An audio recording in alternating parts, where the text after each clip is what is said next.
it is a great honor for me, on behalf of Petronas and Malaysia, to stand before you at the 5th ASEAN International Conference on Energy and Environment. So we gather here today, not just as policymakers and technocrats, but as custodians of a shared legacy and a common future. So today we affirm our collective responsibility to build an energy system for ASEAN that is secure, accessible, sustainable, and resilient in the face of the challenges ahead. So let us move forward, not in isolation, but in partnership, leaning on one another, supporting one another, and carrying this responsibility in one ASEAN family. Because in ASEAN, energy security and energy transition are not opposing forces. They are two wings of the same journey, lifting us towards a sustainable future. So distinguished delegates, to forge the journey ahead, let us first reflect on the foundation that has brought ASEAN together in energy cooperation. Since its adoption in 1999, the ASEAN Plan for Action for Energy Cooperation, or APAEC, has served the region's guiding framework for energy cooperation. The 2016 to 2025 phase explicitly targets strengthening energy security, promoting renewable and energy efficiency, and deepening regional integration. So looking ahead, ASEAN is at a pivotal crossroads, with our population set to surpass 700 million by 2030, and our economies continuing to expand. ASEAN's energy demand is rising rapidly. And to meet these needs, we need to respond to the challenge of energy trilemma. The question is, how do we safeguard energy security, the lifeblood of development, while advancing net zero ambition and ensuring no community is left behind? And how do we build an inclusive energy system for today and for tomorrow? So ladies and gentlemen, this is the crossroad at which we are meeting today.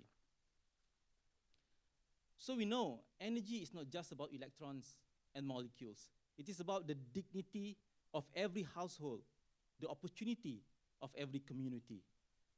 In Pakistan, for example, the rooftop solar movement is enabling many households to bolster their energy security and reduce reliance on the grid.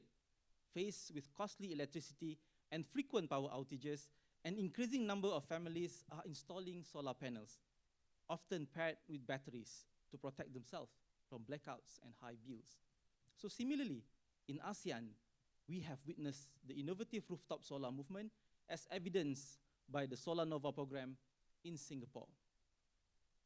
In ASEAN, natural gas will remain as a cornerstone of our energy mix and a key pillar of our energy security, serving as a strategic anchor that enables greater integrations of renewables into our grids and supports the region's sustainability and energy transition goals.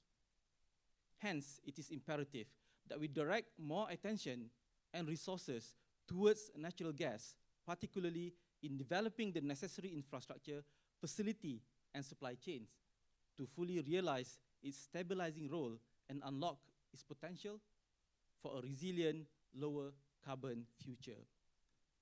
So ladies and gentlemen, progressing the above and ensuring secure and sustainable energy requires regional integration and collaboration within ASEAN.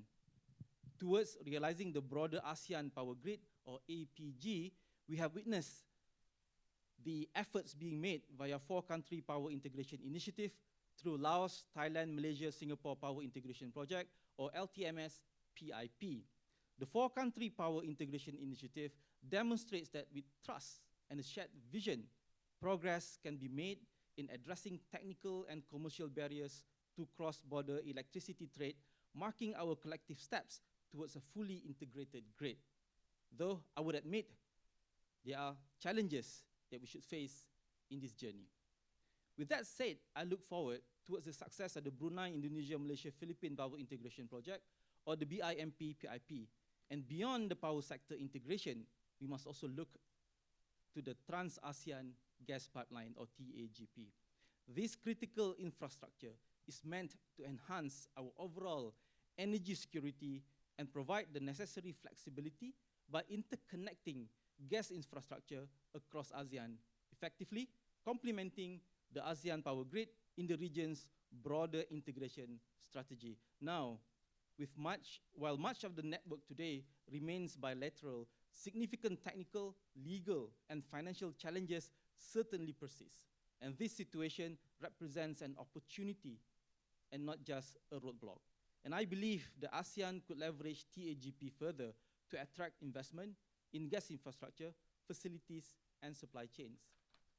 So ladies and gentlemen, the true strengths of ASEAN energy lies not in our individual resources, but in the power of our connections, pipelines, grids, and partnerships that turn diversity into resilience.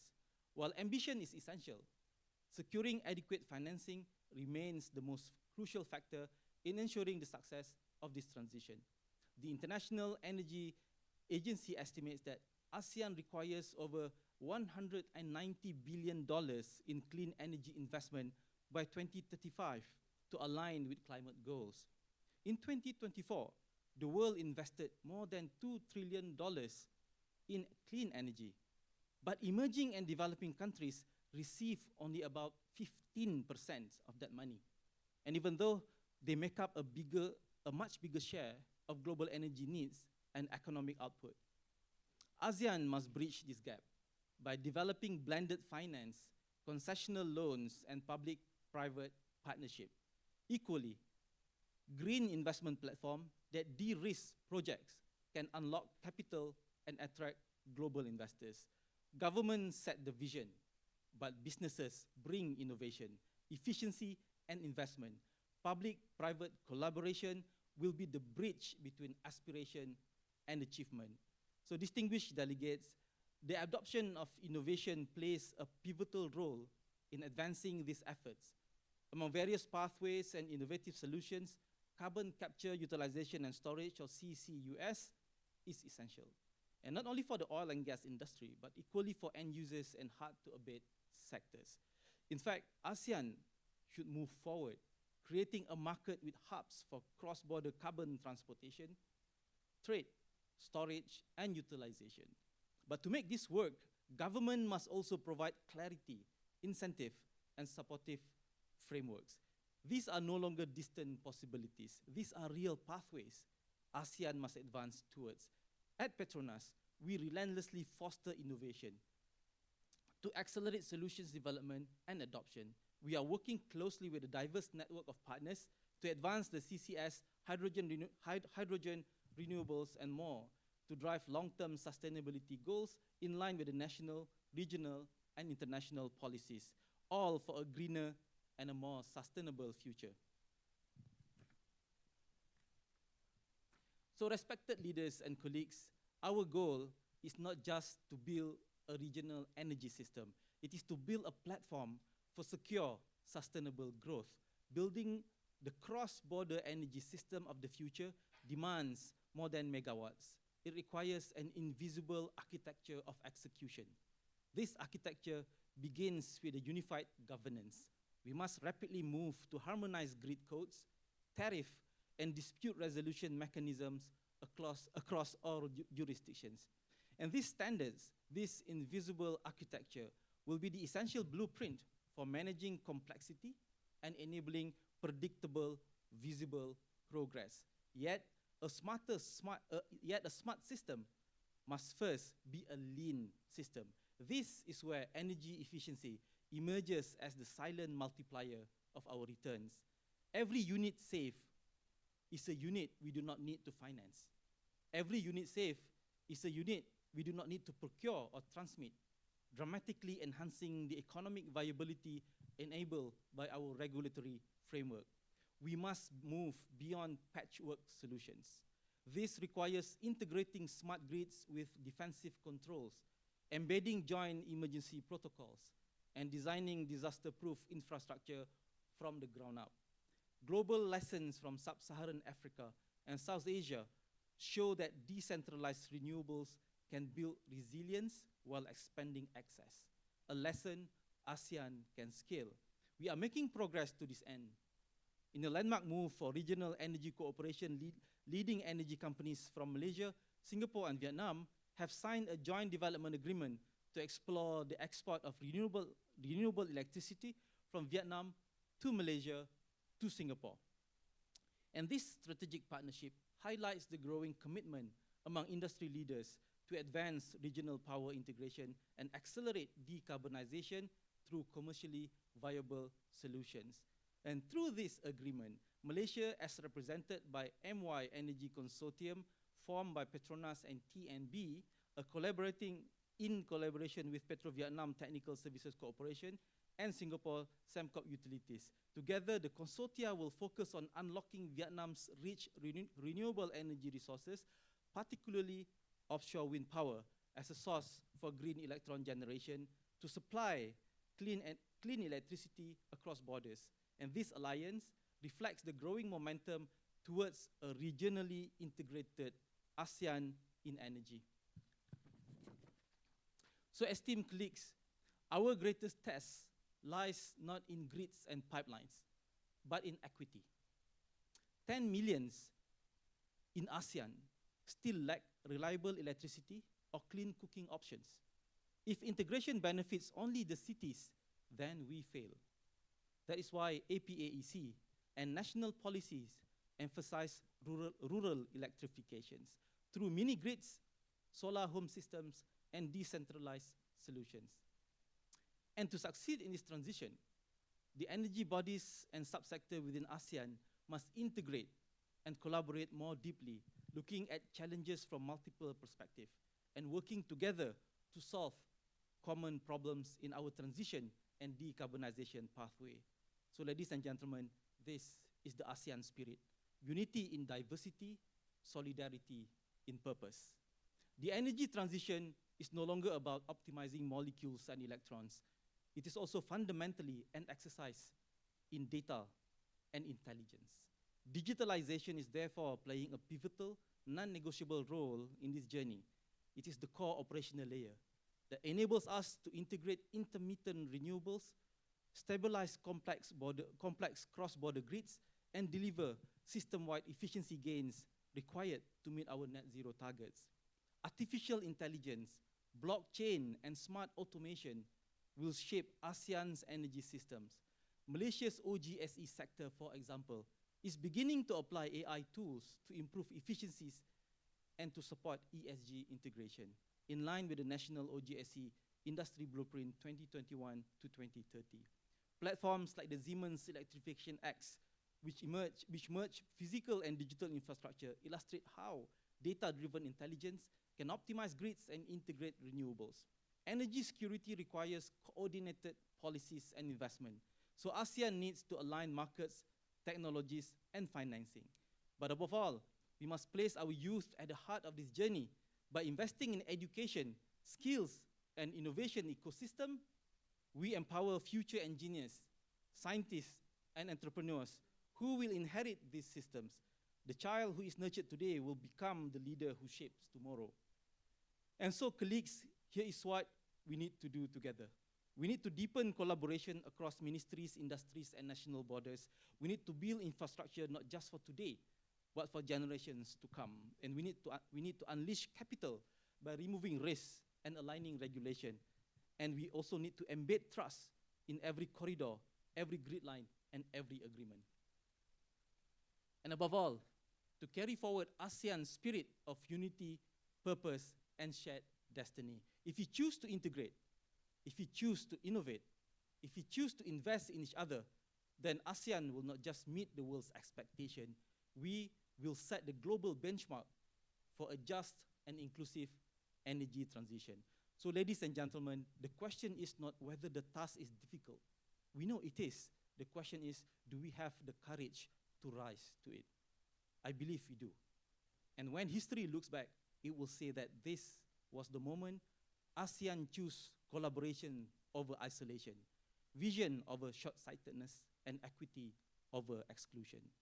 That we rose to the challenge, and that our legacy is not in towers or cables, but in lives lit, communities empowered, and futures secured.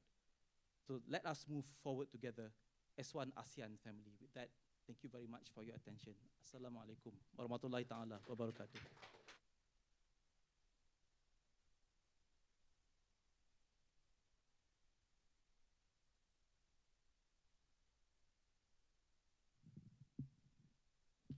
Thank you, Dr. Sahrisal Dahlan, for your keynote speech. Such a comprehensive and insightful presentation that we need to have a strong collaboration, integration towards clean energy transition, unity in diversity in ASEAN pathways. So, yeah, we will have a group photo in front of this room. So we will have gather in front. Let's grab a group photo and then back again in this room for the next presentation.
morning.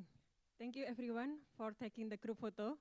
So let's start for the presentation for the participant in this room. As the subtopic for this room is regional energy cooperation interconnection, we have 6 presenters today. So each presentation we have 10 minutes for the presentation and then 5 minutes for Q&A.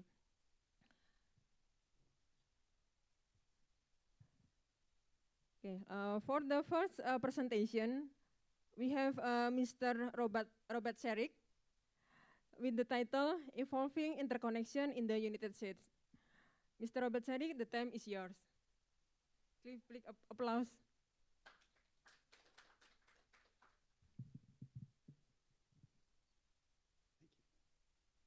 Thank you very much. It's a pleasure to be here in Malaysia. This is my first time in the country, so if I get any of the pronunciations incorrect, please feel free to correct me during the Q&A portion. As introduced, from the United States. I've been in the energy industry for several decades, and the work that I'm going to discuss today is several projects that are ongoing in the United States that I've been involved with. And I think kind of the sort of starting point for all of my interest in coming out and learning more about the AICEE work is that been involved in interconnection and power purchase agreements for years and years. And the complexity that we have in the United States is very significant. I think the complexity here amongst 10-member countries is equally complex. And I just felt like it would be a very good opportunity for me to learn a lot and perhaps be able to kind of communicate a bit of what we're doing in the United States that might be helpful to folks in this room. This is to advance the slides.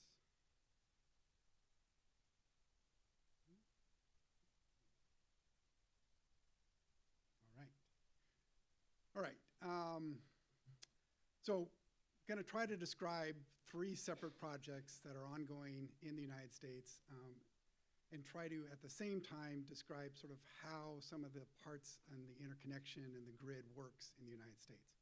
And part of this is going to be a bit of a geography lesson, a little bit in regulatory policy, a lot of it about sort of collaboration, different stakeholders with different interests trying to get together and getting things done in the United States. So for folks that aren't too familiar with the United States, the sort of central portion of the country is very sparsely populated. This is a map kind of showing diversity, density of load. And so the dark spots are essentially where the population is. You'll see a lot over on the East Coast. You'll see a lot on the West Coast in California. And you'll see very sparse in the Northwest and the Southwest. And what that has created is really a need for transmission, very long transmission lines in the western part of the United States, and also a disconnection between sort of the Western interconnect and the Eastern interconnect, kind of divided up by the Rocky Mountains and the states of Colorado and Montana and Wyoming. So that also creates a diversity amongst the population between urban and suburban and rural areas that, again, kind of indicate that there are differences in sort of what the individuals are looking for from the energy infrastructure that is being built. So I'm going to talk about a couple of places. This is another view. I think it's a very nice view that NASA, the space agency in the United States, put together, kind of indicating it from a night vision so you can kind of see where the lights are, is where the load is. There are some pockets in that middle part of the country, but you'll see a lot of darkness there, and that's just indicating that it's very lightly populated. The area in the yellow circle on the right is essentially the state of Wyoming, and the area on the left is the state of California. And I'm talking about these 2 areas in particular for one specific project. You will see dots of lights in places like Las Vegas, Phoenix, Denver, Albuquerque, Salt Lake City. Very dense cities, but again, sort of spread out in sort of one city per state. And then on the high level, take a state like Wyoming, which is the least populous state in the country, versus California, which is the most populous state, and it's about a factor of 65. So 65 times the population in California compared to Wyoming. So significant differences. And this, again, kind of makes for a different viewpoint on what should be done with energy infrastructure. This next slide is one put together by the National Renewable Energy Lab, NREL. It's pointing out that there are some great wind resources in that very sort of non-populous area, Wyoming, New Mexico, and then pretty good offshore wind in California, which is a little difficult to build because it's a very deep sort of ocean floor, so there's not any offshore wind in California at this point, but there is certainly the potential for that in the future. But really, when you look at wind resources, having access to that densely populated area in California, it's places like Wyoming and New Mexico that are key features to this. And so this resource capability in these lightly populated areas need transmission to get to those heavily populated areas. This is just another view of kind of the sparsity of the western states, and you can see the interconnections, very sort of robust interconnection on the eastern side. That whole eastern interconnect is one big connected system.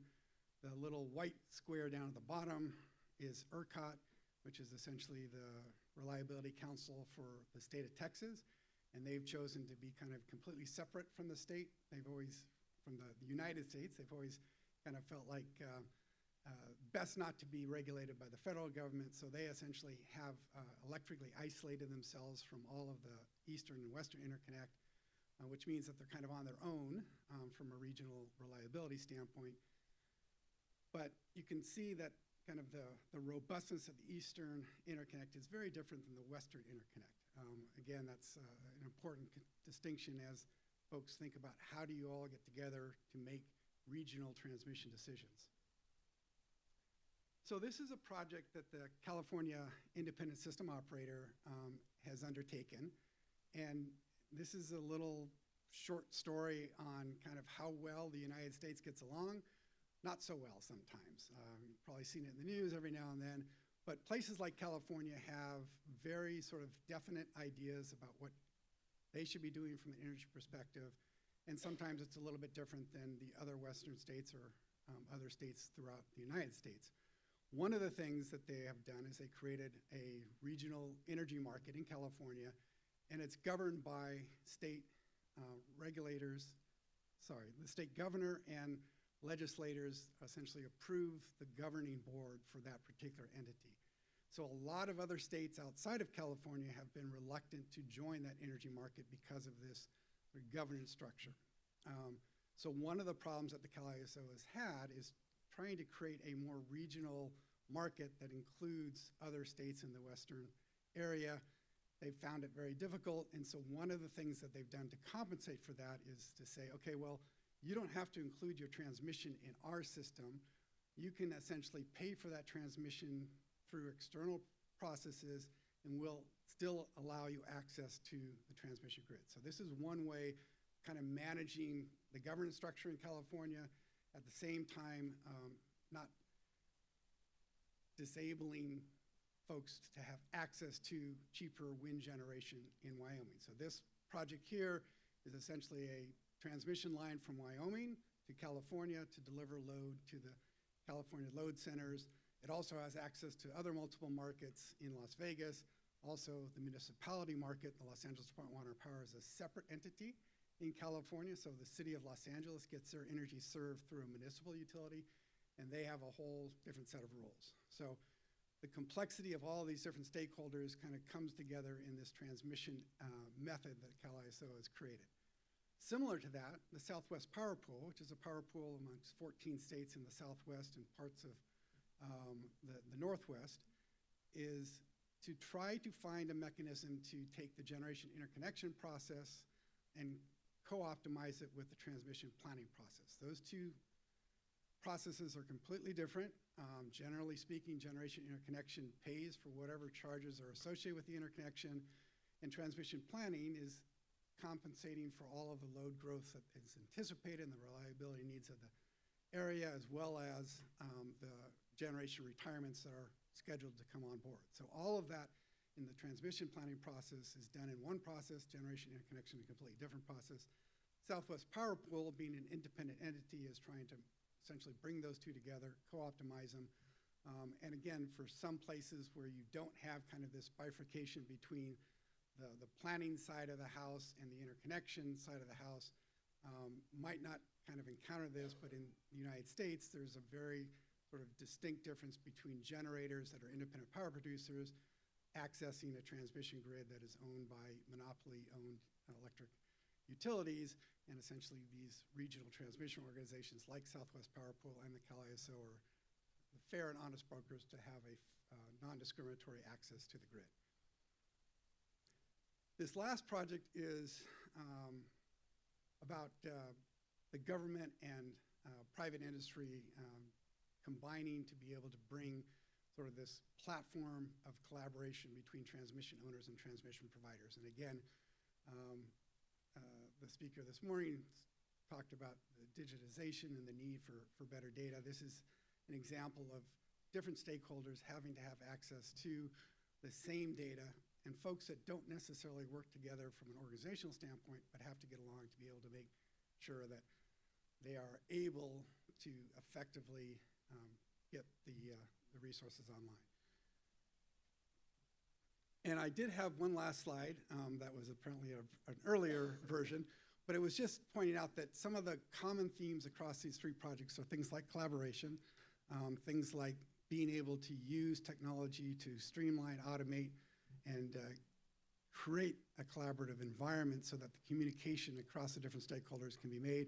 Also, a common theme is really being able to distinguish sort of where are the benefits and burdens of each of these projects and who are the people that are actually going to get advantages, and being able to assign cost and cost allocation to those parties. Huge problem that we are continuing to work on in the United States. Again, I think these are all issues that we can see in other areas that are trying to create regional collaboration opportunities.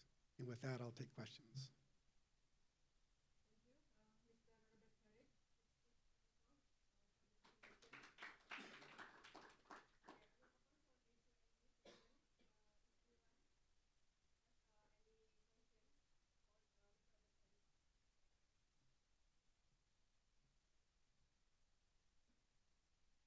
Nobody wants to ask about the President of the United States? A personal friend of mine, I can tell you all about him. That was a joke.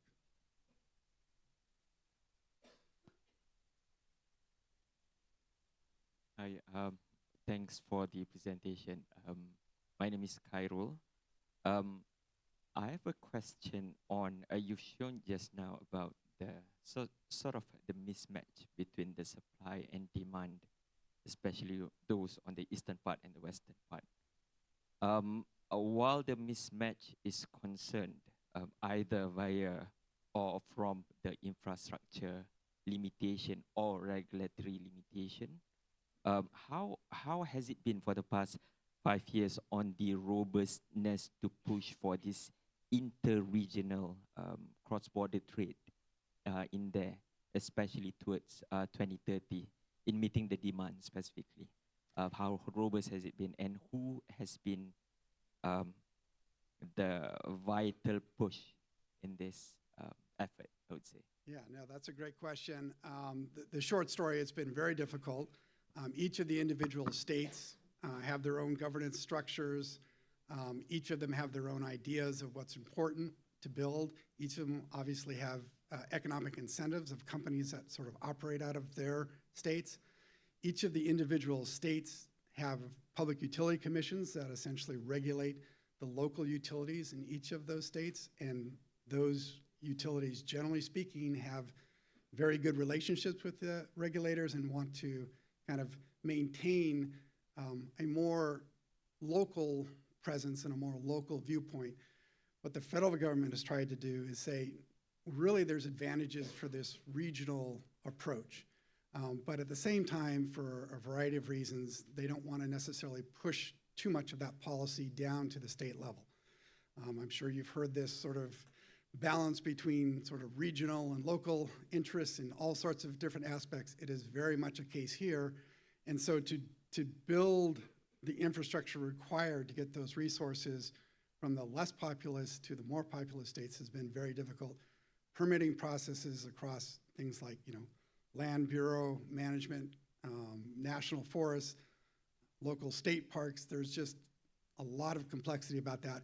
One of the things that I pointed out in my paper is that the fact that you've got transmission providers, regional transmission organizations, are sort of fair and sort of they're nonprofit organizations that try to broker all of those different competing views with the goal to get more infrastructure built.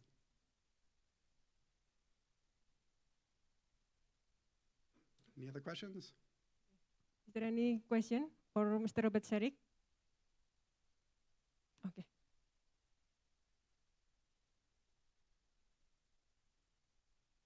Okay, thank you for your great presentation, sir. So I have an interest with the map, the distribution electrification in US. So what is the distribution of electrical load when in the US during the peak hours? How the dynamic supply there? So there is a lot of bilateral transactions that occur throughout the market. Again, in those sort of structured markets, across the peak is managed by their individual electric operators. And then there are various programs throughout the different markets for demand response. So local utilities can curtail things like air conditioning load and items like that, which is generally the problem with peak energy in the United States is around air conditioning load during the summer peak hours. Did that answer the question? Yeah, that sounds.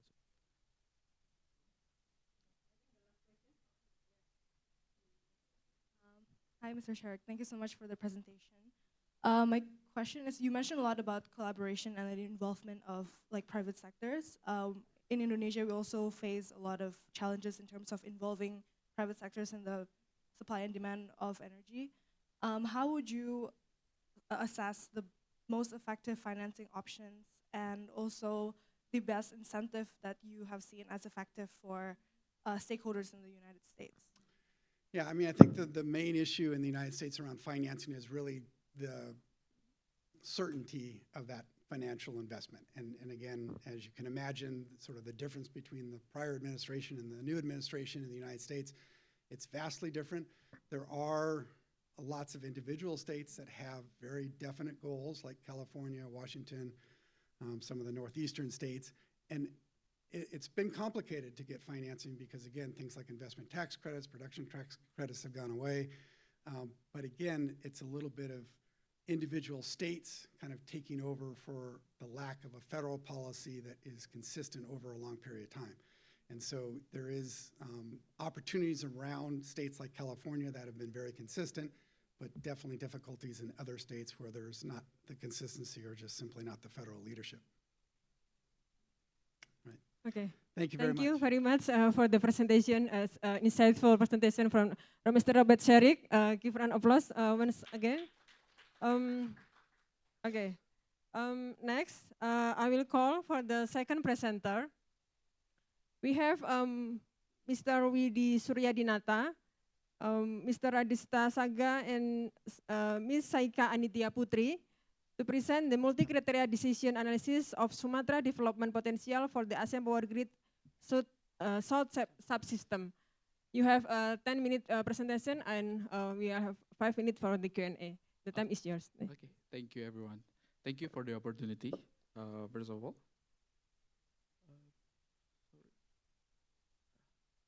This is our presentation. We call it a multi-criteria decision analysis on Sumatra development potential for ASEAN Power Grid in South subsystem.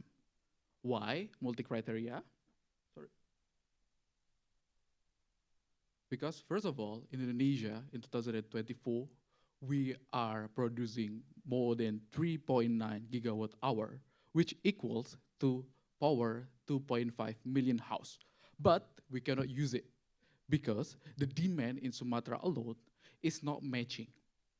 And we see this opportunity to exporting to Singapore and Malaysia Because in Singapore alone, in 2035, they are needing about around 8,000 gigawatt hour. Then, which region should we start first, right? Okay, so we see this issue as a complex one. In Indonesia, there is a political dynamics, also economic and investment, and also social environment and technical itself. Within Indonesia, recent political movement has suddenly showed a shift in the political landscape, which the local government can veto what those in the central government want to do. Using the Herfindahl Hisman Index, we can see that the concentration of local parliamentary in Indonesia is comply with the central government with the rate of around 0.85%, which is highly favorable for investment activity, especially for foreigner.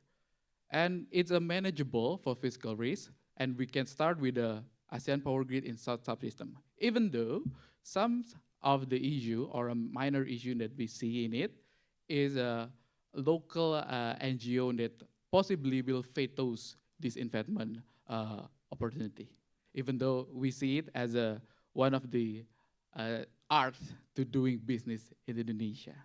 Next step is economic, which present by Schalke.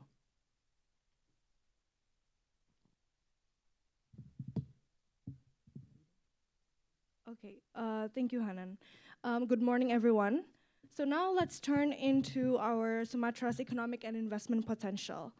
So first of all, when we analyze the levelized cost of energy, we see that while solar PV actually will be the most competitive energy source in Indonesia, however, a key challenge is that Indonesia does have a heavily subsidized mine south coal, especially in South Sumatra. And this creates an artificially low price floor and a barrier for renewable energy transition. And next up, we also look at the investment aspect. In terms of comparing the three regions of Sumatra, Central Sumatra, which comprises provinces such as Riau, Jambi, Kepulauan Riau, they are the clear leader in attracting the highest number of FDI projects as well as FDI investments. However, a significant challenge in the energy space alone is that we in Indonesia have problems such as the restrictive tariff that can potentially restrict new investments because of the artificially low prices for coal.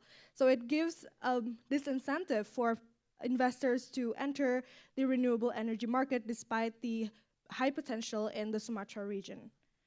Now, aside from the economic and investment potential, we also want to look at the social and environment dimension. In terms of the electrification, actually all regions in Sumatra, they all present near universal access. Therefore, we see that there is an opportunity for grid stability. However, when we look at Central Sumatra, actually it also has an opportunity for grid extension because the electrification access is lowest compared to the other regions.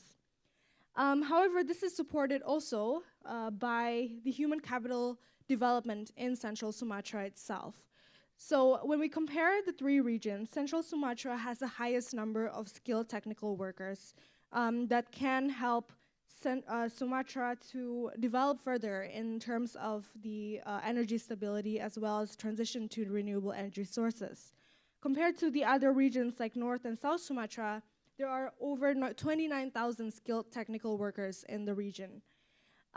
However, another challenge in terms of this would be the coal dependency that has been going on for decades and is difficult to be transitioned due to the high reserves of coal and at the same time a disincentive to transition to renewable energy sources.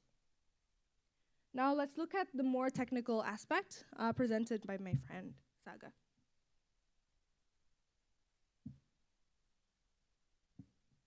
Okay, thank you, Salka. So, ladies and gentlemen, let's take a look at the technical readiness and resource mapping for cross-border interconnection in Sumatra. So in here, our assessment divides the region into key three regions, which North Sumatra, Central Sumatra, and South Sumatra. in North-South Sumatra, stand out for great reliability with the lowest ID and SAIV level, and strong renewable potential in wind and also, in hydro and also geothermal. Then in Central Sumatra, emerged a balanced powerhouse.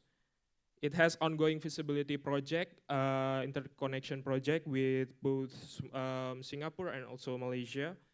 Then with fast bioenergy and also largest coal and oil reserve. And meanwhile, in South Sumatra is fossil rich and also strong in gas and ocean current energy. This number tell us a clear story that Central Sumatra is just not technically capable, but also operationally um, stable. It stands a sweet spot between the efficiency and also the reliability, making it the most balanced and also strategic foundation for Sumatra interconnection cross-border. Okay, to move beyond the descriptive analysis, we applied the analytical hierarchy process as our multi-criteria decision tool. So in here, our four-dimensional framework evaluates its subsystem or grid region, which north, central, and south, across technical, socio-environment, political governance, and also economic and investment data. So we also aligned the data with the Indonesian official electrical subsystem to ensure policy and also the data consistency. This approach allows us to integrate both quantitative and also qualitative analysis by structuring the evaluation of factors into a hierarchy and make it pair with comparison based on expert judgment. So EHP provides us a transparent and also data-driven foundation to identify which region is most strategic to anchor Sumatra roles in South Subsystem APG. Then this is the AHP result. So the AHP result reveals a clear front runner that Central Sumatra is the most strategic region grid and also subsystem. So despite the close competition between among the region, especially with the North Sumatra, the Central Sumatra shows that consistently scores in across of the heavily weighted data. It leads in energy diversity and also foreign investment than the technical workforce capacity, making it most bankable and also implementation ready for cross-border interconnection. In here, we also present the sensitivity analysis. So it shows that even when the weight shift, Central Sumatra maintain its top rank in all of those scenarios. The next slides will present by my friend, Anand Shalka. Okay, so now that we have presented the assessment of several different criteria in terms of assessing which region is the most technically ready for APG in Sumatra, so we have decided that Central Sumatra is the most strategic choice for interconnectedness. And while the final scores were close, we see that Central Sumatra, which comprises provinces such as Riau, Jambi, Kepulauan Riau, this region specifically is the most ready in terms of both technical and non-technical dimensions. And this includes its ability to be most politically favorable based on its fiscal aspect or the political climate. And it also has the biggest economic powerhouse, shown from its high FDI inflows and realization, as well as how it does have the most advanced and capable physical infrastructure. And from the AHP analysis that we have conducted also, they present victory despite despite in the most heavily weighted criteria, including the economic potential and social environmental readiness. And at the same time, Central Sumatra is also a region that has the most diversified energy portfolio, which we see as the most ready and capable to be integrated into the APG project. And this includes energy sources like bioenergy, hydropower, gas, and wind, as well as utility scale solar. And at the same time, so what are the implications of this would be, we see that how Central Sumatra's assessment here can be shown as the first strategic step for it to be the anchor hub for APG projects and how we can push this region for ASEAN interconnectedness from Indonesia. And at the same time, it is time for South Sumatra as well to enhance deeper as well, to leverage investment leadership in diversifying more renewable energy sources, as well as it is a market for ASEAN's de-risk gateway, because we also see that Central Sumatra can be promoted as the most stable and secure entry point to Sumatra, or on a more general term, Indonesia. And as well, lastly, would be the regional cooperation potential from Central Sumatra to, as we can see, the application of the multidimensional AHP for other regions or countries as well within the ASEAN.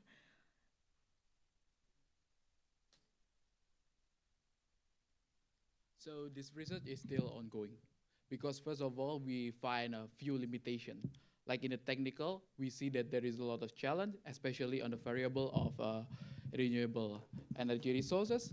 And the economic, we found that the analysis is high levels, it's not a local one. And for the political, using the Harvindel-Hirschman index, we see that this only focusing on a formal relation between party and politics, which we cannot see the informal population, clientelism, and etc. And the last thing, for the assessment, we will finding speakers or maybe our respondent from government officials and also others business player. I think that's all for us. Please feel free if you have a question. Thank you. Thank you for the presentation. Is there any question? Due to the time limitation, I will facilitate for one question. Okay.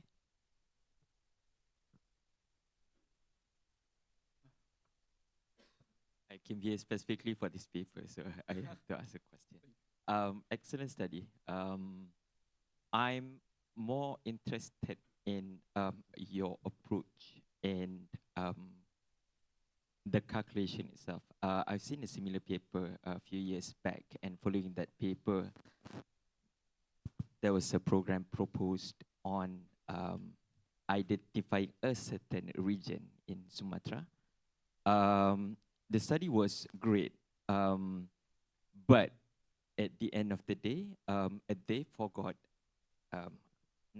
it's not that they forgot, but realistic factor comes in. In Sumatra, you know, there's the P3B, the transmission in the UID. The data is owned by these two separate bodies. Similar like in Malaysia, we have the transmission, transmission operator and the GSO. This factor, the fact that they are operating in two separate bodies despite being in the same agency, is not factored in the paper. So perhaps if we could share how this external factor that happens internally might affect how you choose which region that is suitable for the study, and how you sort of redesign the parameters of how you choose the factors. But I think this is more on the calculation side. If you just simplify the weightage on the index for the technical part, or you just have some other approach. Okay. If you could share, thank you. Yes, thank you very much for coming to our presentation. First of all, that's the real reason why we are using HAP. So maybe if you want, you can be our one of respondent, because we need to know what happens in the ground, not only in the high level, not only in the media, but also what happens there, what happened with the local project, what happened with the local politics. So this research is still ongoing, and we see and address it in the limitation. So I think for now, we will, using this forum, we will finding a respondents to, from a multi-background and multidisciplinary, to know which part of Sumatra is really becoming the entry point to come to Indonesia. I think that's all for now. Maybe any Okay. other question? Due to the time limitation, I think it's enough. Yeah, we will continue for next presentation. Give a round of applause for these presenters, for the second presenters. Yeah, Thank you. thank you very much. So yeah, next for the third presenter, we have Dr. Muhammad Fatik Abdul Razak, Ecological Governance on China's High Quality Economic Development. For yeah, Dr. Muhammad Falik, the time is yours. So you have a 10-minute presentation. Thank you.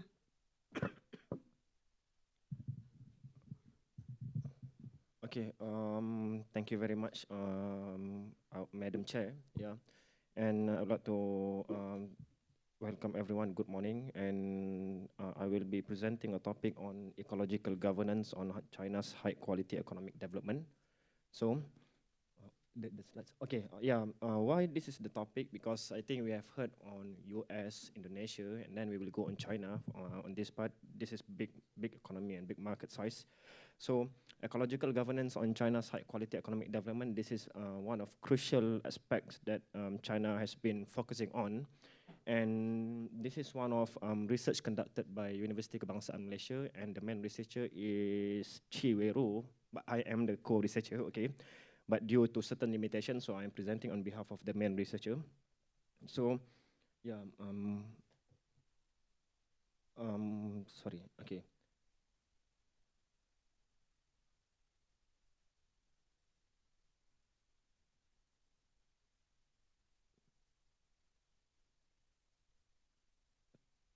Wait, can... Okay. Now, why this is important for us to conduct the study on ecological governance for China's on high quality economic development, because China has developed a specific, they call it as a high quality economic development index, and this is almost similar to other index. We have the human development index and etc. And since the openness of China, the economy has been reformed, and because of the open up of China's economy has grown very fast and achieved for remarkable results. And but this comes with cost. With the rapid growth of economy, then this comes with heavy ecological costs, and this is also includes the overuse of resources and serious pollution. So that's why it is important to address the issues of ecological governance and serious pollution. So these problems have now become one of major obstacles and major debates for sustainable developments in China particularly.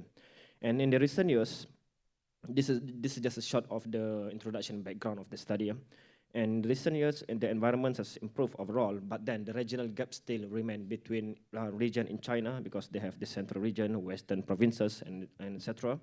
And in particular, some of the region facing sensitive ecosystems and heavy governance challenges. And this is also due to reliance on resource-intensive industries, weaker regulatory enforcement, and also shortages of professional talent to cater this issue, to address this issue.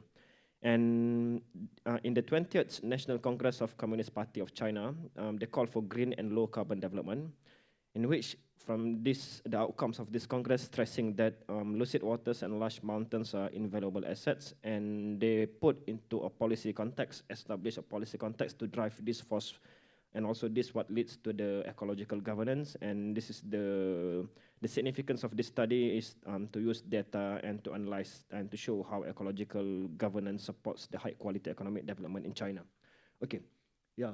That is because I think probably because of the template changing. Okay, it's okay. Then I will go a bit by a bit. Okay, Then one of the key challenges for ecological governance and high quality economic development in China, and this is not just for key challenges, but this is also on opportunities of ecological governance, because the issues on environmental has become one of main challenges.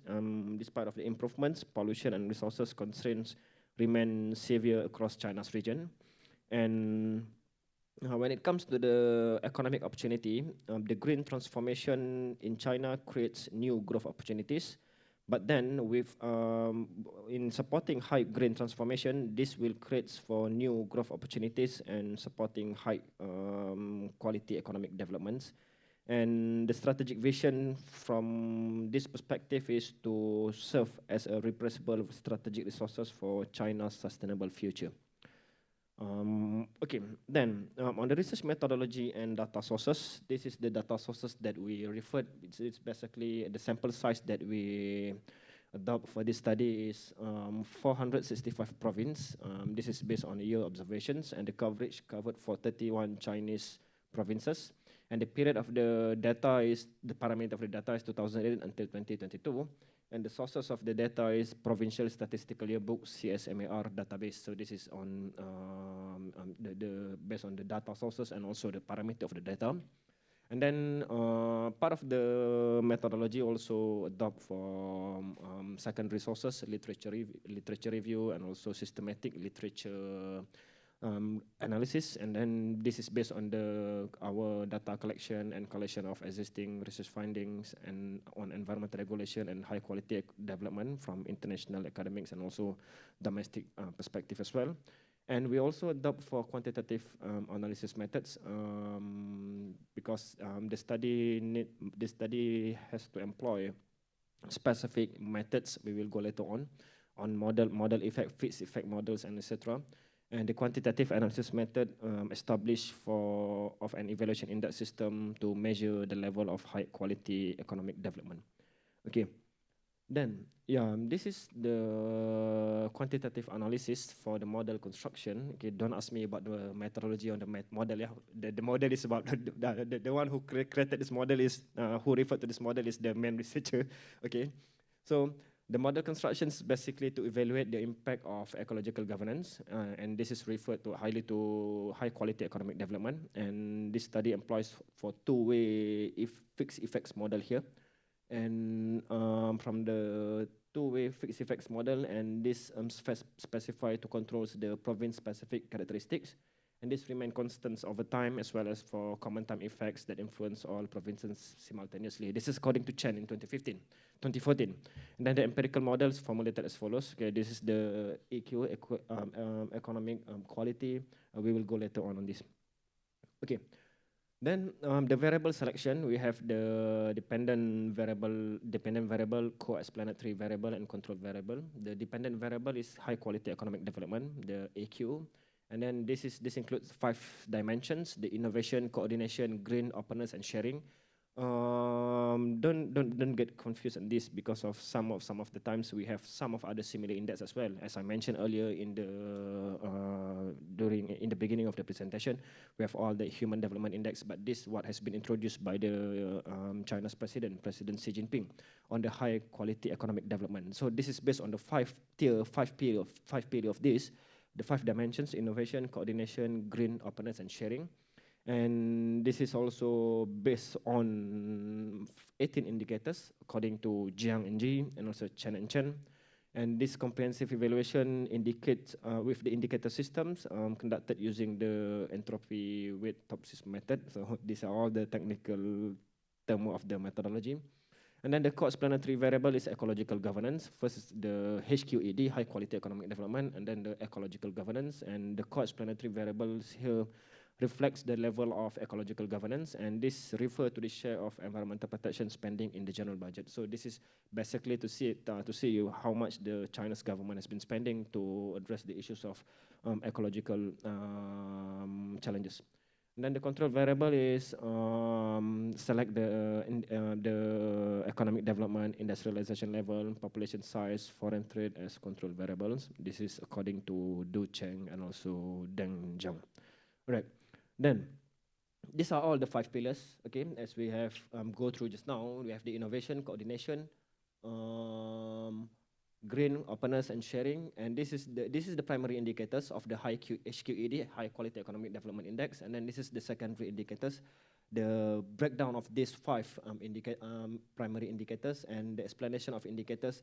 When it comes to the GDP growth rate, it is about the regional GDP growth rate, and then what about the R&D expenditure, and then investment rate over the GDP growth rate, tech transaction volume, and etc. So these are all the indicators under the HQED.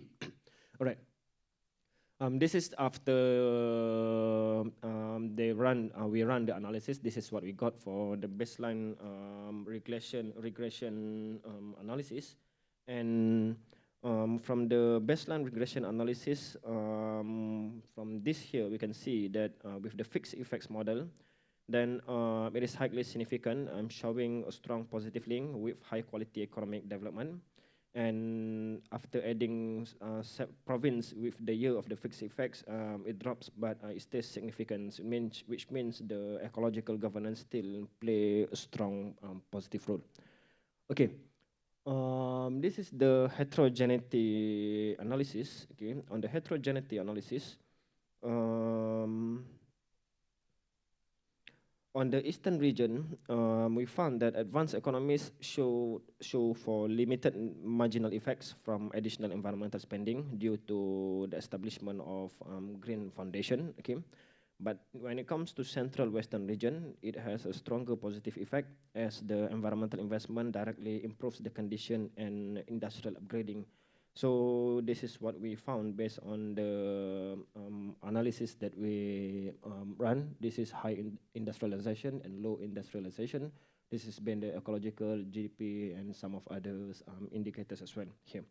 Okay, now I'd like to go on the mediating effect analysis and how does this reflect to population density.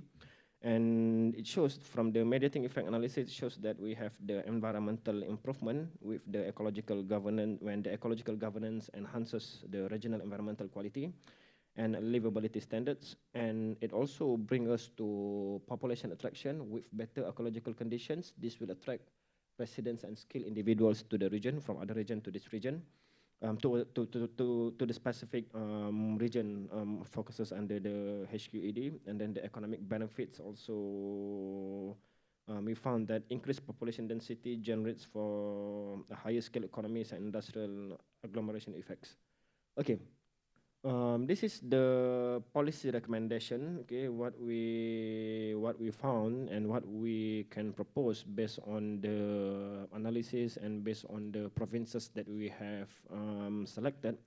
And the policy recommendations, this is first is to increase fiscal investments by raising for environmental protection spending to above 5%, in which general public budgets across all provinces came. And for this, the second policy recommendations with to have sort of differentiated strategies. This has been to be implemented across region. Specific ecological governance policies will address the issues on local conditions and development stages.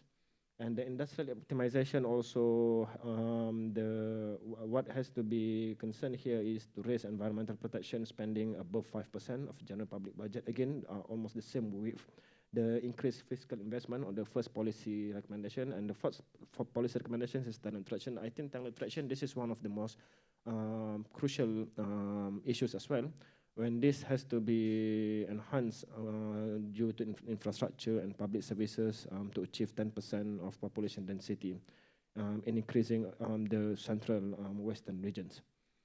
And at the current stage of this research, this study found that the implementation priorities for 2024, it is the year of the foundation building, when China established for interregional cooperation mechanisms and increased environmental education programs. In 2025 to 2027, the target is for capacity enhancement. This is due to TOT, technology of transfer, from eastern regions to central western areas. This will be accompanied by targeted investments in environmental and digital infrastructure. And 2028 to 2030 is the integrations of the achievement. Basically, this is the way how the scorecard of the achievements to narrow the regional gaps and achieve coordinated sustainable development across all provinces. It is actually that we conducted this study is more general as compared to one of other. We have also conducted one study focusing on Baoji's province. Why Baoji's province? Because this is one of the case study that shows that the implementation of environmental regulation has made a significant improvement in ecological governance rather than voluntary mechanisms. So to conclude for it's not thanks for the conclude okay, to conclude for this study, we found that ecological governance is one of the crucial issues which China has been facing for now, even with the investment and also the green economy development, etc.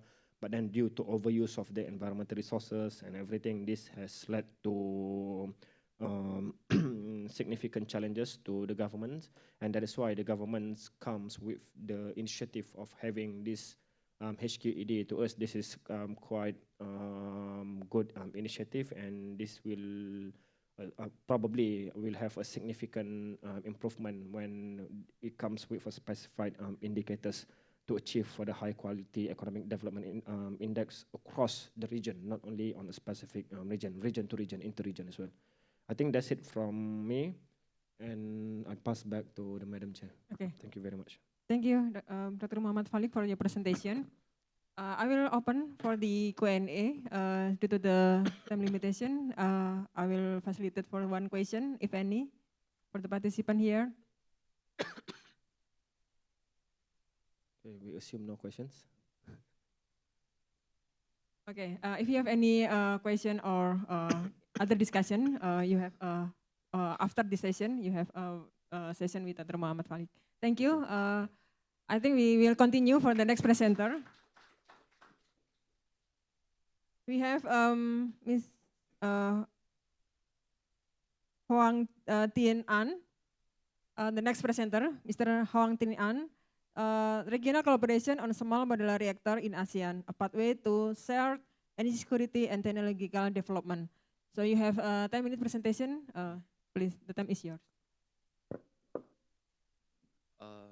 So good morning, everyone. I'm Hoang Tien An, and I'm from the Institute of Nuclear and New Energy Technology of Tsinghua University. So today I'm really excited to share with you about how ASEAN countries can work together on small modular reactors, or you can call it SMRs for short, to meet our growing power demands and move toward net zero. And so let's start with the big picture. Electricity demand in the ASEAN is expected to grow to about 4% every year up to 2050, and that's a lot. By then, the region plans to have roughly 30 gigawatts of nuclear power capacity, and that's why now the time to think about the nuclear, and especially the SMRs. And as the parts of the energy mix, they can have to meet the demand while keeping the emissions low. And so what exactly is an SMR? According to the IAEA, it's the reactor that generates up to 300 megawatts of electricity per unit, and it's built in the factories, then shipped and assembled on site, which makes construction faster and safer. And by now, more than 80 SMR designs are being developed and are already under construction. And their lifetime emissions are super low, around 10 to 20 grams of CO2 per kilowatt hour. And it's similar to big reactor and way below coal or gas. And SMR is actually very fit to ASEAN. And we got a lot of island, remote areas, and smaller grids. And these reactors are modular, so they can scale up or down depending on what's needed. And they are great for industrial park or island systems that need stable, clean power. So it's just not about the clean energy, and they also about energy security and flexibility, and also with the some readiness signal in the region. I will show you later on my assessment. About the in our study, we compare ASEAN countries using 6 dimensions: political, economics, society, technology, and legal, or you can call it the PESTO framework. We score each country from 1 to 10 based on national policy and regulatory readiness and social acceptance. As here, you can, we will show you a few highlights about the literature review that we showed it about the Singapore, as you see here. It's about 60% of youth acceptance and land constraint. About the Philippines, it's about the SMR in the list 2030 by plan, and also as the Thailand, they target mm, to double 300 megawatt SMRs in the late 2030, and by Indonesia, they already have 29 potential SMR sites and ATGR demo. And by Vietnam, we already revised the nuclear law by last year and target 4 to 6.5 gigawatt by 2035. And by Malaysia, the study is completed, and potential logistics by Cambodia and Myanmar is already just in the early stage. That's why we propose the three-phase cooperation framework to make this collaboration real. And the first stage is about standards and people. We build one ASEAN safety playbook and start licensing reviews and connect universities. The second phase is about supply chain and pilots, launch 2 to 3 pilots at MRs, and maybe an SGGR in Indonesia, BWRX in the Philippines, and MSR or LWR in Vietnam. And the last stage is about standardize the designs and set up shared services and move toward an ASEAN nuclear cooperation treaty. And let's hear the key part and how collaboration actually affects costs. We model 3 scenarios for SMR development: national only, moderate collaboration, and high collaboration. In the national only case, every country does its own thing, and it means higher capital cost, around 7,000 to 10,000 per kilowatt, long build times, and expensive financing that leads to an LCOE, or you can call it the cost of electricity, around 140 to 230 per megawatt hour. So basically, so if ASEAN countries start to working together, sharing designs, reviews, and training and procurement, we already see costs dropping to 30 to 150 megawatt hour per dollar per megawatt hour. And in a full collaboration case with joint financing and share licensing, regional fleet development, cost can fall even further down to 60 to 120 per megawatt hour. So basically, regional collaboration could cut total cost by 30 to 50% compared to going solo. It shortens the building time, lowers financial risk, and boosts efficiency. And that's the power of working together. And of course, there are challenges like technology risks, financing, or public trust, but there are clear ways to handle them, like going with proven designs and strong international partners, and create joint regulatory training and share templates, use transparent blended finance with risk sharing, and engage community early, explain benefits and safety clearly. If we do this, we can manage most of the risk while building confidence. So by now, by the actionable recommendation at the Asian level, we should harmonize the safety standards and explore the regional financing facility. At the national level, countries need to train people and update laws, and at the global level, we could bring in partner with partners like IEA, Japan, Korean for technical and funding support. And in short, ASEAN collaboration plus the global expertise equals faster and safer SMR development. So to wrap up, small modular reactor could be a real game changer for ASEAN clean energy transformation. And this is all about my presentation. If you have any question, don't hesitate to ask me. Thank you. Thank you. Yeah. So we have one question for the Q&A.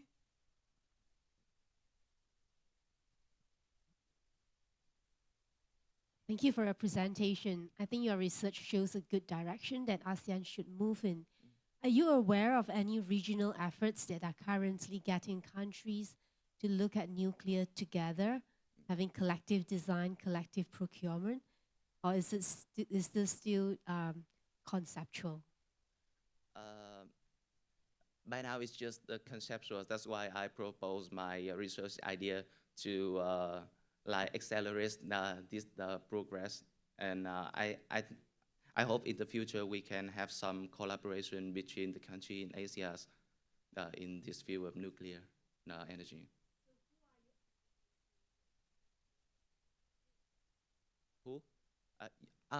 It's my my friend in School of Social Science. She's my friend.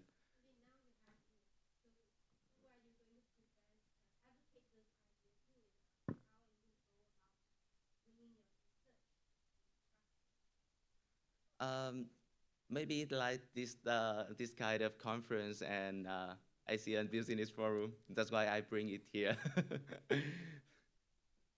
So, Okay. okay, this is my email. So if you have any further questions, you can feel free to reach out to me. Thank you so much. Okay. Thank you. Thank you so much for the presentation from Ms. Wang Tian An. We will continue for the next presentation from Ms. Elsa Diana Vartikasari. Is there the presenter here? If not, maybe we can jump to the another presenter. We have Mr. Arshan Muhammad. Yeah, Mr. Arshan Muhammad, Video Adriana, and Miss Filia Fakira. They will present PISA ASEAN high resolution open source model for planning Southeast ASEAN energy future. You have 10 minutes presentation. The time is yours.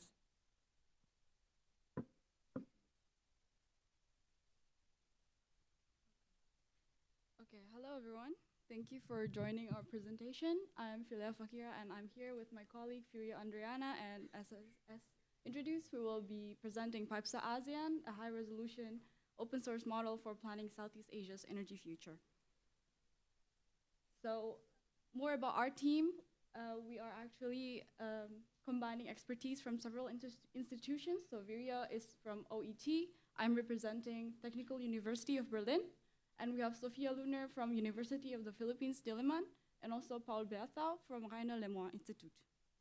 More on the organization, so OET is the core user of PIPSA, and TU Berlin is the place where it's developed, and it's focusing also on the digitalization of energy transitions in Europe. And we have the University of the Philippines, Diliman, which focuses on energy engineering, and Rainer Lemoine Institute that drives open science and open sources. So more on the problem statement, we see that ASEAN is on the crossroad between business as usual and decarbonization. And we would like to see how the region can meet the growing demand and pursuing the decarbonization. As we see in ASEAN 5 countries, there is an increase from 4 to 8% per year since the year 1900s. And this region also has a high risk of climate change.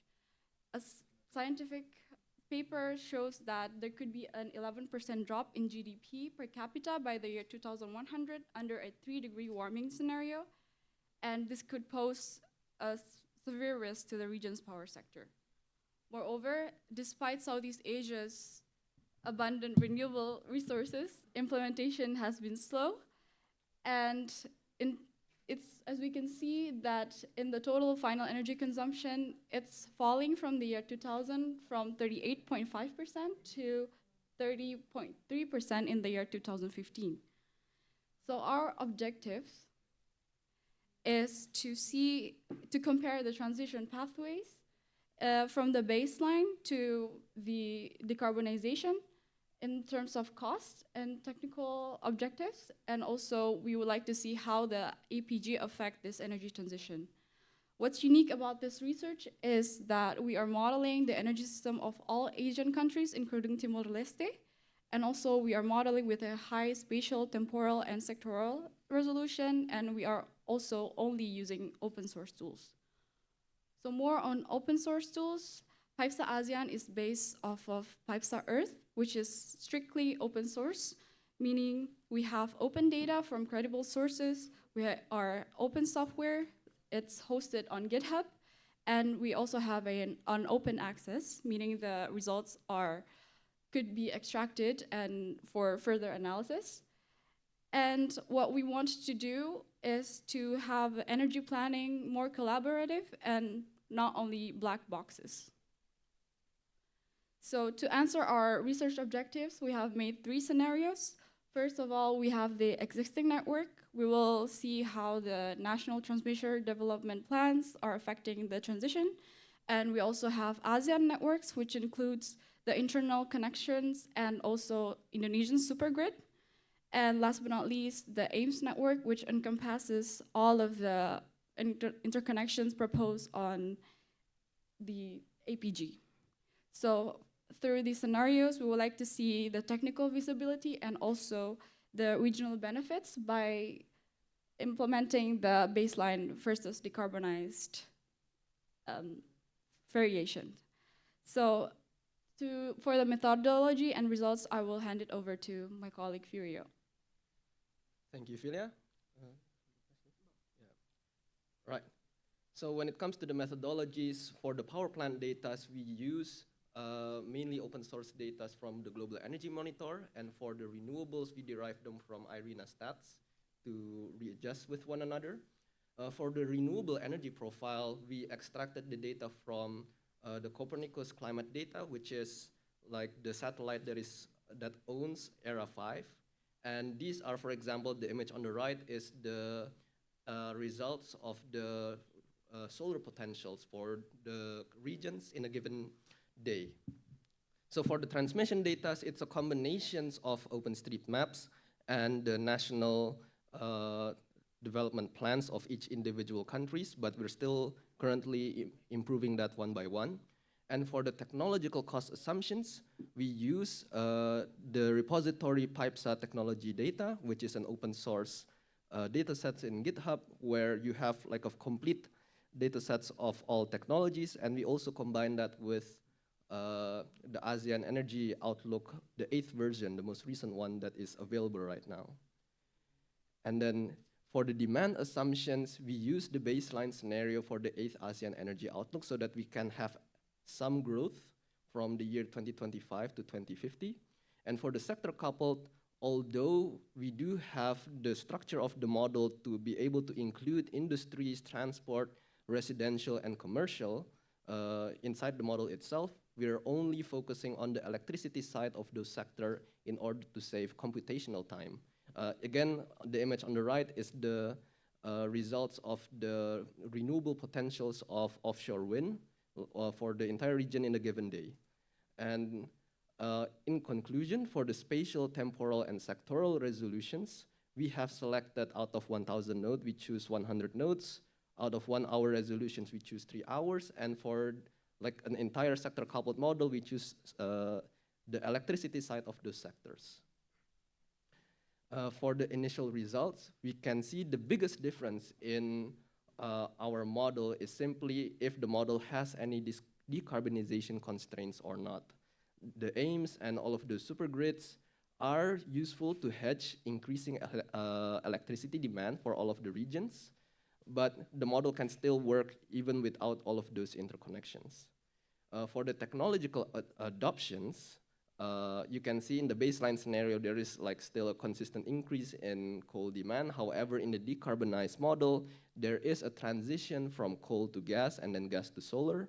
However, we need to do more sensitivity analysis to know like the reasonable price for gas in the future and also the potentials of solar rooftops in the regions, like how likely is it for people to actually put that in their roofs. And also there are also noticeable difference between mainland and maritime decarbonizations, like the mainland Southeast Asia regions have better renewables and land links, leading to them having lower marginal prices in comparison to the maritime regions.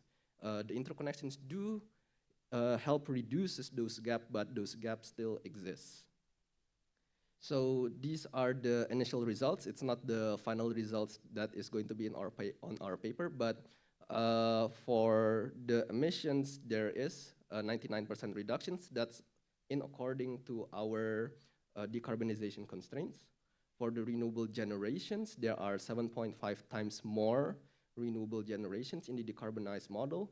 The marginal price, there is a 40% increase, and however, the total system cost is increasing only by 25%. The interconnections, as shown in AIMS on the far right, can indicate that with those interconnections, there is an reductions in total system cost and also marginal prices. So, in conclusion, we have shown that we are able to make a high-resolution open-source model for planning Southeast Asia energy future, though we still need to do more validations and sensitivities. For the global and ASEAN impact, our model in Southeast Asia is heavily inspired from the already existing models that is made for Europe.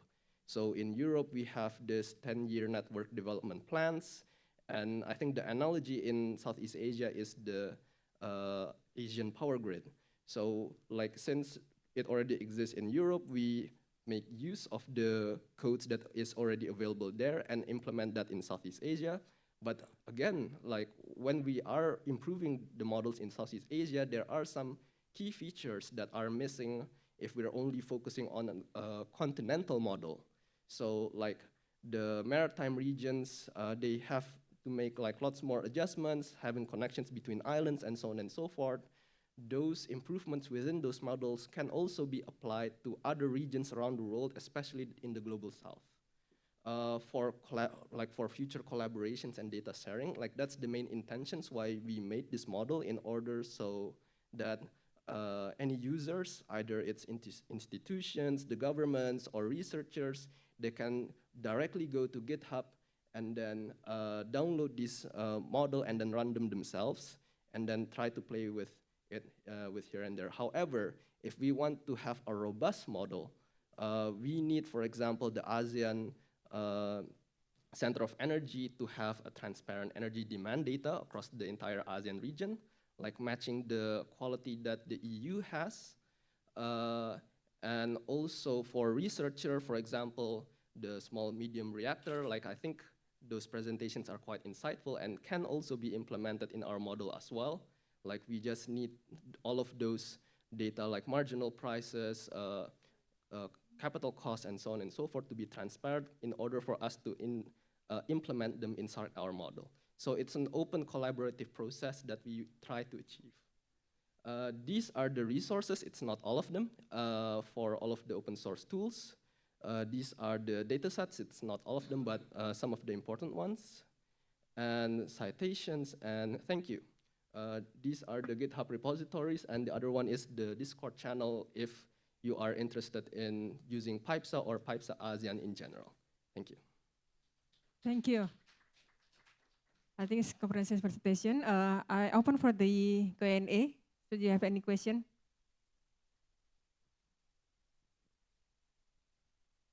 Thank you for the presentation. My name is Khairul. I have two questions. The first one is more on the a philosophical approach on how do you do the algo, either via a deterministic approach, which is LP, or stochastic. It's optimization, lowest cost optimization. LCOE. So Yeah. LCOE is Not exactly LCOE. It's system cost optimization. system cost. So it's like a combination of deterministic and stochastic, I assume. Not exactly. It's just that we have like all of the options to place all of the renewables. They have all of those potentials. We also have the prices for all of the minor interconnections within the countries and within the regions. And then we let the model, like we gave all of those information to the model, and then the model find the most lowest cost possible that fulfills all of those constraints. Like for example, the CO2 constraints. Oh, no, I think my question is more on how the solution is derived from, because I developed a similar Python-based platform, but the approach that I chose was on the stochastic, which was vast options available, and then we converge into some solutions. So just wondering if that is similar, what you're doing similarly, and if yes, I would like to contribute to your paper. And my second question would be on, I see that the transmission nodes, you choose from 1,000 nodes and then you choose aggregate to 100. Is that an aggregation? And if yes, how do you choose which nodes to aggregate? Is it a regional approach or is it via load distribution? The way in which we do the aggregations is based on von Roy clustering, but the way in which, like how is it structured right now, it's mainly through the methods of like aggregating all of the large load demands all together. So like the smaller nodes, maybe they're not that relevant, so they're aggregated into something that is much bigger and so on and so forth. That is how it's being shaped. So it's not based on provinces, it's not based on states. And we think, or we believe that these are the optimal ways in order to have like a reasonable assumptions when it comes to the lines, the interconnections, and its capacities. Thank you. That's a very interesting paper. Thank you so much. Thank you. Congratulations on your work. Have you tried comparing your study results with studies that have lesser nodes? You have 100 nodes. Some other studies like DNV Transition Zero, they have 24 nodes, much lesser. So I'm curious, what is the difference between the results that you all get? So we haven't personally tested yet the differences between Transition Zero's results and our results, even though Transition Zero's, they do use PIPSA as their main results or like main methods of optimizations. But we believe that like an optimal range for like a solutions, especially this large, is somewhere around 100 to 300 nodes in order to also take into considerations the interconnections within the islands itself. Because like many of the studies from AIMS, like they just do interconnections like nodes from one point to another. But if we take into considerations the amount of investment needed within the islands itself, then it's becoming more challenging. Thank you. You have used PISAR to its full potential. Like you can have a street level map, whereas Transition Zero seems to have used PISAR at a state level. It gives a state level map. It didn't go down to your level of detail. Although the advantages of having all of those aggregated into like maybe one countries or like for each province they have one, is that it's easier to do the validations for all of those renewable potential datas in comparison to our datas. Like we need a more granular data, for example, like the populations data, it's a rasterized version for each specific like 100 kilometers in order to able to achieve this. And it's maybe sometimes not up to date.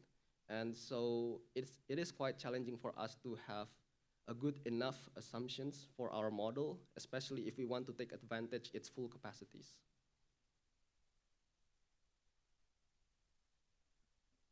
Okay, thank you. I also thank you as you also notice and highlight the ASEAN Center for Energy Data. So we try to have a more open data for the ASEAN countries, also support the research for the academia. Okay, thank you. Thank you for your presentation. Give her an applause. I think we.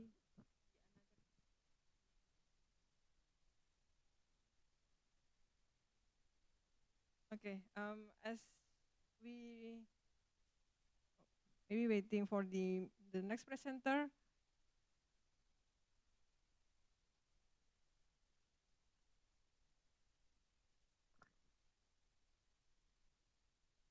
We still have one remaining presenter. Yeah, please wait for a moment.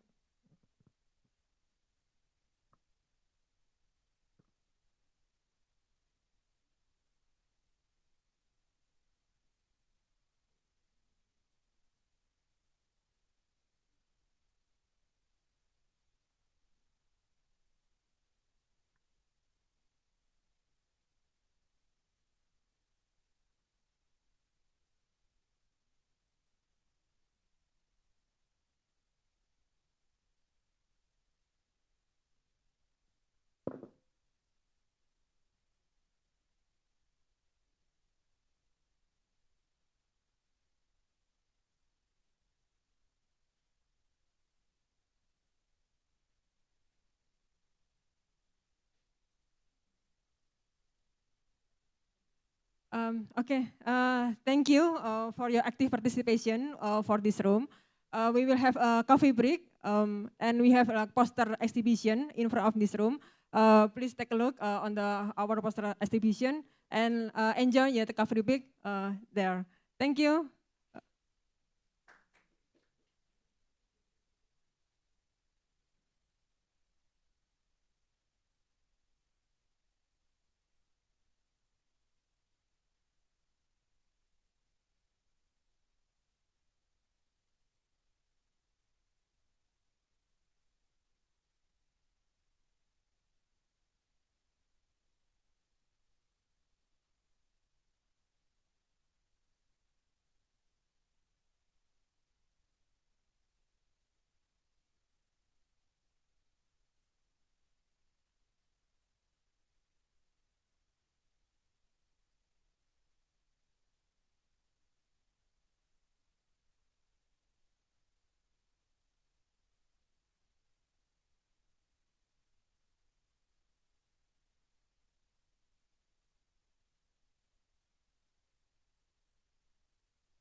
Good afternoon, everyone.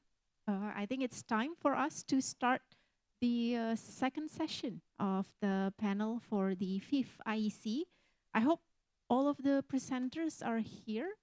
Are all of you going to be present in this afternoon session? We have 2 people here, 3, we have 5, okay, 6. Okay, then we have all of the presenters here, and I think while we are starting, we can see more and more, hopefully more and more people are coming in, because they are, I think all of the other panel session were a little bit late, running a bit late because of the, even the first session was also a bit of delayed, and that's why I think, so all of the session are getting pushed a little bit. Hopefully we can see more and more people coming. And if I may introduce myself, my name is Aldila. I'm from the ASEAN Center for Energy, and I will be your chair for this panel. And as your chair, I will be moderating for the panel session, for the presentation. And I also, actually, we will have, like, we're selecting the best presentation award, actually, later on, which will be based on 2 criteria, the presentation framework and also the engagement with the audience. So the winner will be announced later today at the closing ceremony. So I hope everyone will come and join the closing ceremony at 5 p.m. later on in the plenary hall. Now, shall we start with the first presenter of today's session? Yeah. So the subtopic of this session is on energy, environment, and climate policy. I think we're going to see a lot of presentation on carbon tax as well, and of course related with energy and climate policy. So may I invite Ms. Maharani Ika Setyaningrum to present her presentation on carbon tax policy design for ASEAN, evidence from fuel, vehicle, and economic indicators. Please give a warm applause to Ms. Maharani.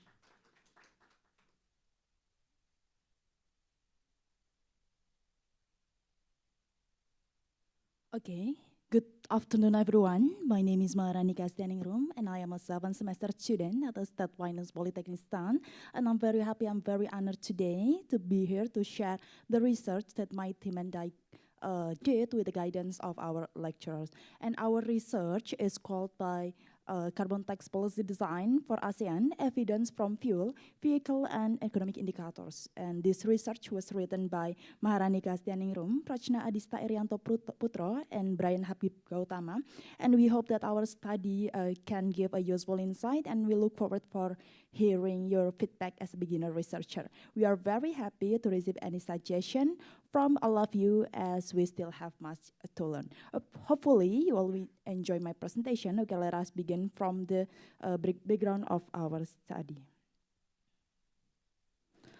At the first, climate change and the rise of greenhouse gas emission have become an urgent global issue. To address this, 195 countries signed the Paris Agreement under the UNFCCC, aiming to limit global warming to below 2 degrees Celsius, and ideally within 1.5 degrees above pre-industrial levels.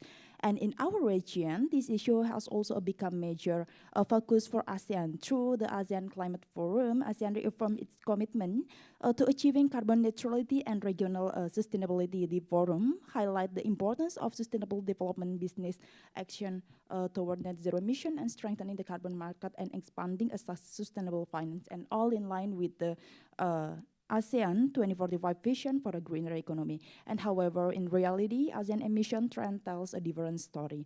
Between 1990 and 2019, Southeast Asia shared a global greenhouse gas emission increase from 7 to 9%, making it fourth largest emitter in the world after East Asia, North America, Latin America, and Caribbean. And this shows why it's important to identify which sector are contributing the most to this ambition, so we can take more targeted action moving forward.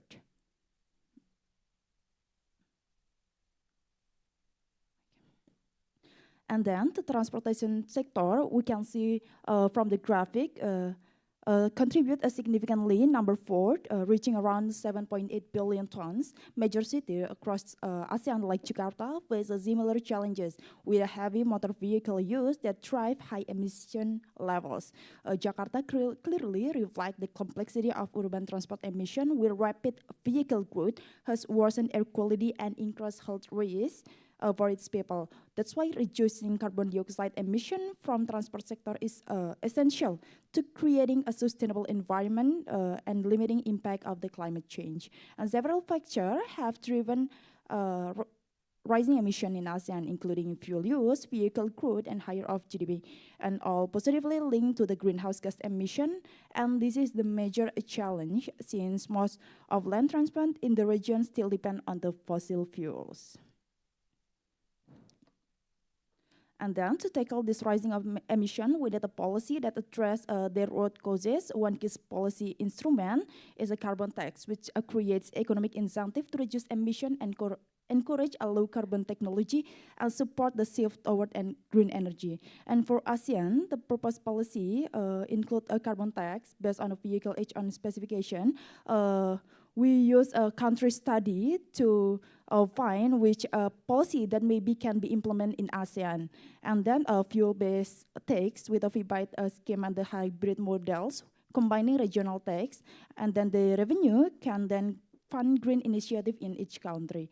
And then in this research, we also address the main question. First, do the three variable fuel consumption, number of vehicle, and GDP have a significant effect on the carbon dioxide emission, and what policy option can be implemented based on the result of this variable test? And then to answer this research question above, this study aim to achieve the following objective: to determine the effect of the fuel consumption, number of vehicle, and GDP to carbon dioxide emission, and to analyze appropriate policy option based on the relationship between these three variables and the carbon dioxide emission.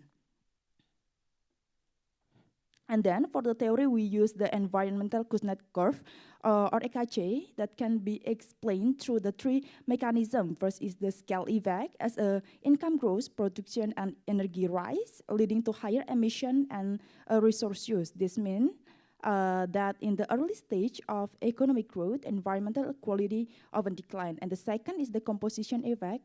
As the economy develop, they tend to shift from energy-intensive industry to service and technology-based sector, which produce less pollution. And the third is the technical effect. Wealthier countries can afford a cleaner and more efficient technology driven by regulation and public demand. And then, this study uses a secondary data collected from several credible source. The number of vehicles we obtain from the ASEAN statistic, transport emission from the ASEAN Transport Observatory, and GDP per capita from the World Bank, and the energy of consumption data from the IEA, or International Energy Agency. And then the analysis focuses on 10 ASEAN countries over period 2005 until 2030, based on the data availability, and to examine the relationship between the independent variable that are fuel consumption, number of vehicle, and GDP, and the independent variable, fuel consumption, number of vehicle, GDP, and GDP square, and the dependent variable is carbon dioxide emission. This study employed a panel data regression analysis, and all data and statistical analysis were conducted using Stata 19 as the main analytical tool. This is our found. At the following the methodological framework from the model selection process, the finding of the panel data regression are presented below. The first is when all the independent variable are zero, transport emission are predicted at minus 955.53, and then when the GDP linear coefficient suggest emission tend to increase at the early growth stage, the effect may be statistically insignificant, and then the negative GDP square coefficient indicates an inverted U shape with emissions starting to decline. And we will move to the registered vehicle that have a positive and significant impact to the emission, making them the dominant contributing factor. And then the last is energy consumption, also positively affect emission, though a lesser extent and remain important for emission control. And the within R square of 93% means that 92% of change in transport emission within each country over time can be explained by GDP square, registered vehicle, and energy consumption, showing that the model fits the data very well. And the FTAT result with a p-value of 0 shows that all variables together significantly affect transport emission. And then the t-test result show that GDP linear and GDP square have no significance, and then in the contrast, registered vehicle and energy consumption have a positive and significant impact, indicating that both are the main factor contributing to the higher transport emission in ASEAN countries. Based on the following t-test result identifying which variable significantly affect the transport emission, the following finding over a clearer understanding of their policy implication. The results show that the energy consumption and the number of vehicles have a significant positive effect of the emission. Therefore, a policy are needed to reduce emission by the controlling vehicle use and energy consumption. One possible measure to regulating carbon dioxide emission from vehicle through targeted emission reduction policy. And to make the policy, we use a country's study policy. At the first is high vehicle emission are often associated with the older vehicle whose engine performance has declined. A potential solution is to impose higher tax on the older vehicles, similar to on the Singapore tax road, which charge a larger engine and vehicle over 10 years old to account for higher emission. And then for the second, we combine the VBITE scheme and the fuel tax.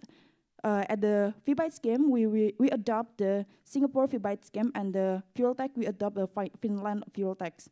Can also serve as a model, as both incorporate carbon dioxide emission. And Singapore, VBITE applies a vehicle registration, and then low emission vehicle receive rebates, while the high emission vehicle pay additional tax. And then in Finland, the fuel tax applied directly to fuel and include both a strategic stockpile fee and a carbon tax charge as an excise duty. At the third policy, we option involves combining a regional tax with a carbon tax, as we can see that in the ASEAN, we have many of countries that have a province or a regional, allowing province to tailor a measure to the local pollution level. For example, in Canada, province like British Columbia tax clear gasoline and diesel at the region-specific rates through provincial, special, and carbon tax, with the revenue allocated to the local government.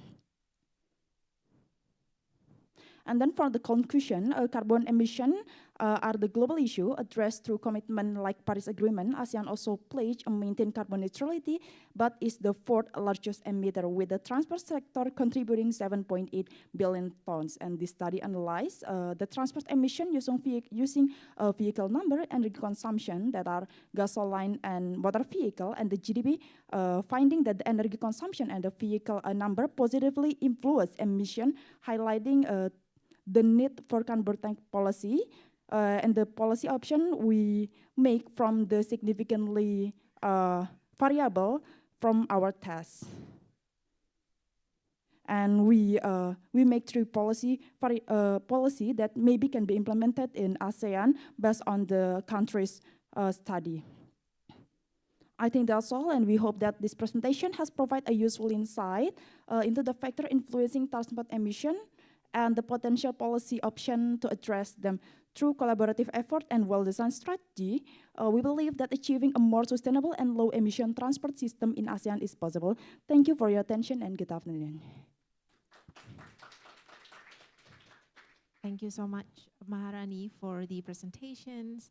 May I invite the audience if you have any questions or comments or feedbacks?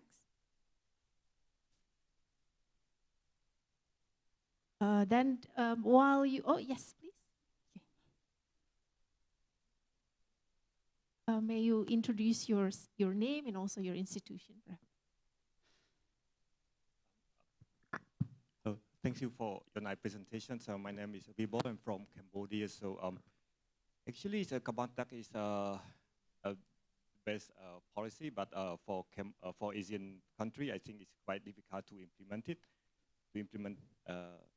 Because in Cambodia, the transportation is one of the big GHG emitters, but it's quite difficult to control the vehicle use based on your recommendation and also the energy consumption. So the government have the policy to promote the EV, electric vehicle, and also to promote the public transport. So I can say that the carbon tax is good, but it's quite difficult to achieve it in Asian countries. So public transport, as you can see, even in Malaysia, the public transport is not more efficient, yes, compared to the European countries or Singapore or China. So I think public transport is one of the options. One of the solution, right? Yeah, and also the EV, electric vehicles. Thank you. This is very good suggestion, and we still have to learn about any policy that may be more suitable for ASEAN. But this is we make a study when ASEAN countries can maybe can use carbon tax to one of the policy that maybe in consider a policy. Thank you. Thank you, Maharani, and also Professor Bibol. Yeah. From Cambodia. There's another question, yes?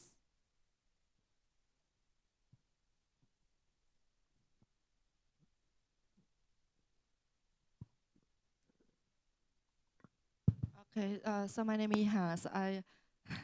I'm a lecturer of the University of Economics and Law, Ho Chi Minh City, Vietnam. So I have a small question for you because you talk about the carbon tax.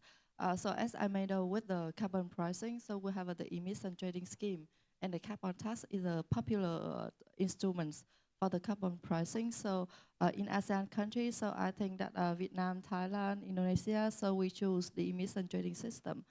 So how about the carbon tax? So do you think that we should apply both the carbon tax and the emission trading system? How should we prioritize on this way? Because of the carbon tax has a little bit burden for the fossil fuel industries. And actually we have the case that in Australia, so they apply the carbon tax for 2 years, but there is a burden for the industrial, so they abolish and then they promulgate about the emission trading scheme. So thank you. Thank you for your question, and thank you for your explain. We agree that the carbon tax is maybe a little bit difficult to apply it in the ASEAN, especially we know that in ASEAN country, there are many of developed country. So it's maybe the more used transportation is using a fossil fuel, and I'm agree with that. But actually, we only, in this study, we focus on if the carbon tax can be implemented or not, and we give the country's policy study, then maybe maybe it's possible if we can, and this is the example of the country that have implement this policy. Thank you. Thank you, Maharani, for the answer. I think it's always the questions for us when we're talking about carbon tax or then ETS and all that. That's always the question for each country. I think which one that would be more feasible or to apply. Thank you again, Maharani, for the presentation. Please give a warm applause to Maharani. And let's move forward to the next presentation. May I invite Mr. Kamia George to present his research on decarbonizing digital connectivity in ASEAN, climate action from mobile network operators. Mr. Kamia George. Great, thank you so much. Thanks everyone for being here. Just let me figure out the slides. I don't know where to point. Where do I point this?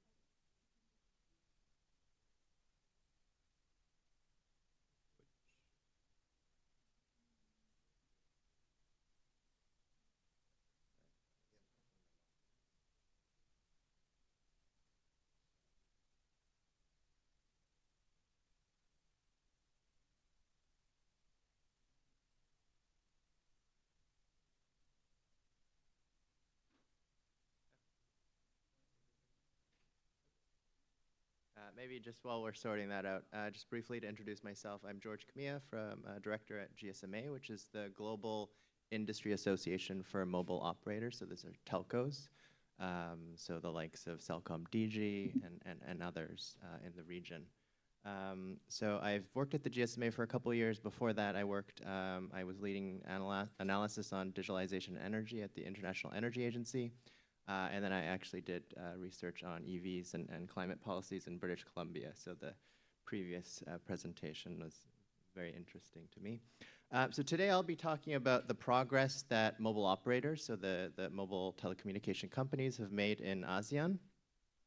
So we, as an industry organization, the board, which is the 20 large operators in the world, set a mobile net zero target by 2050. So for the global industry, which was one of the first. This back in 2019. We set up a task force. We now have 78 members globally, so you could see some of the biggest telco companies there. We also have, within that, 70% of mobile connections within the ASEAN region represented. So really good coverage in terms of engagement, collaboration across the operators, because there's a lot of different levels of climate maturity among the companies.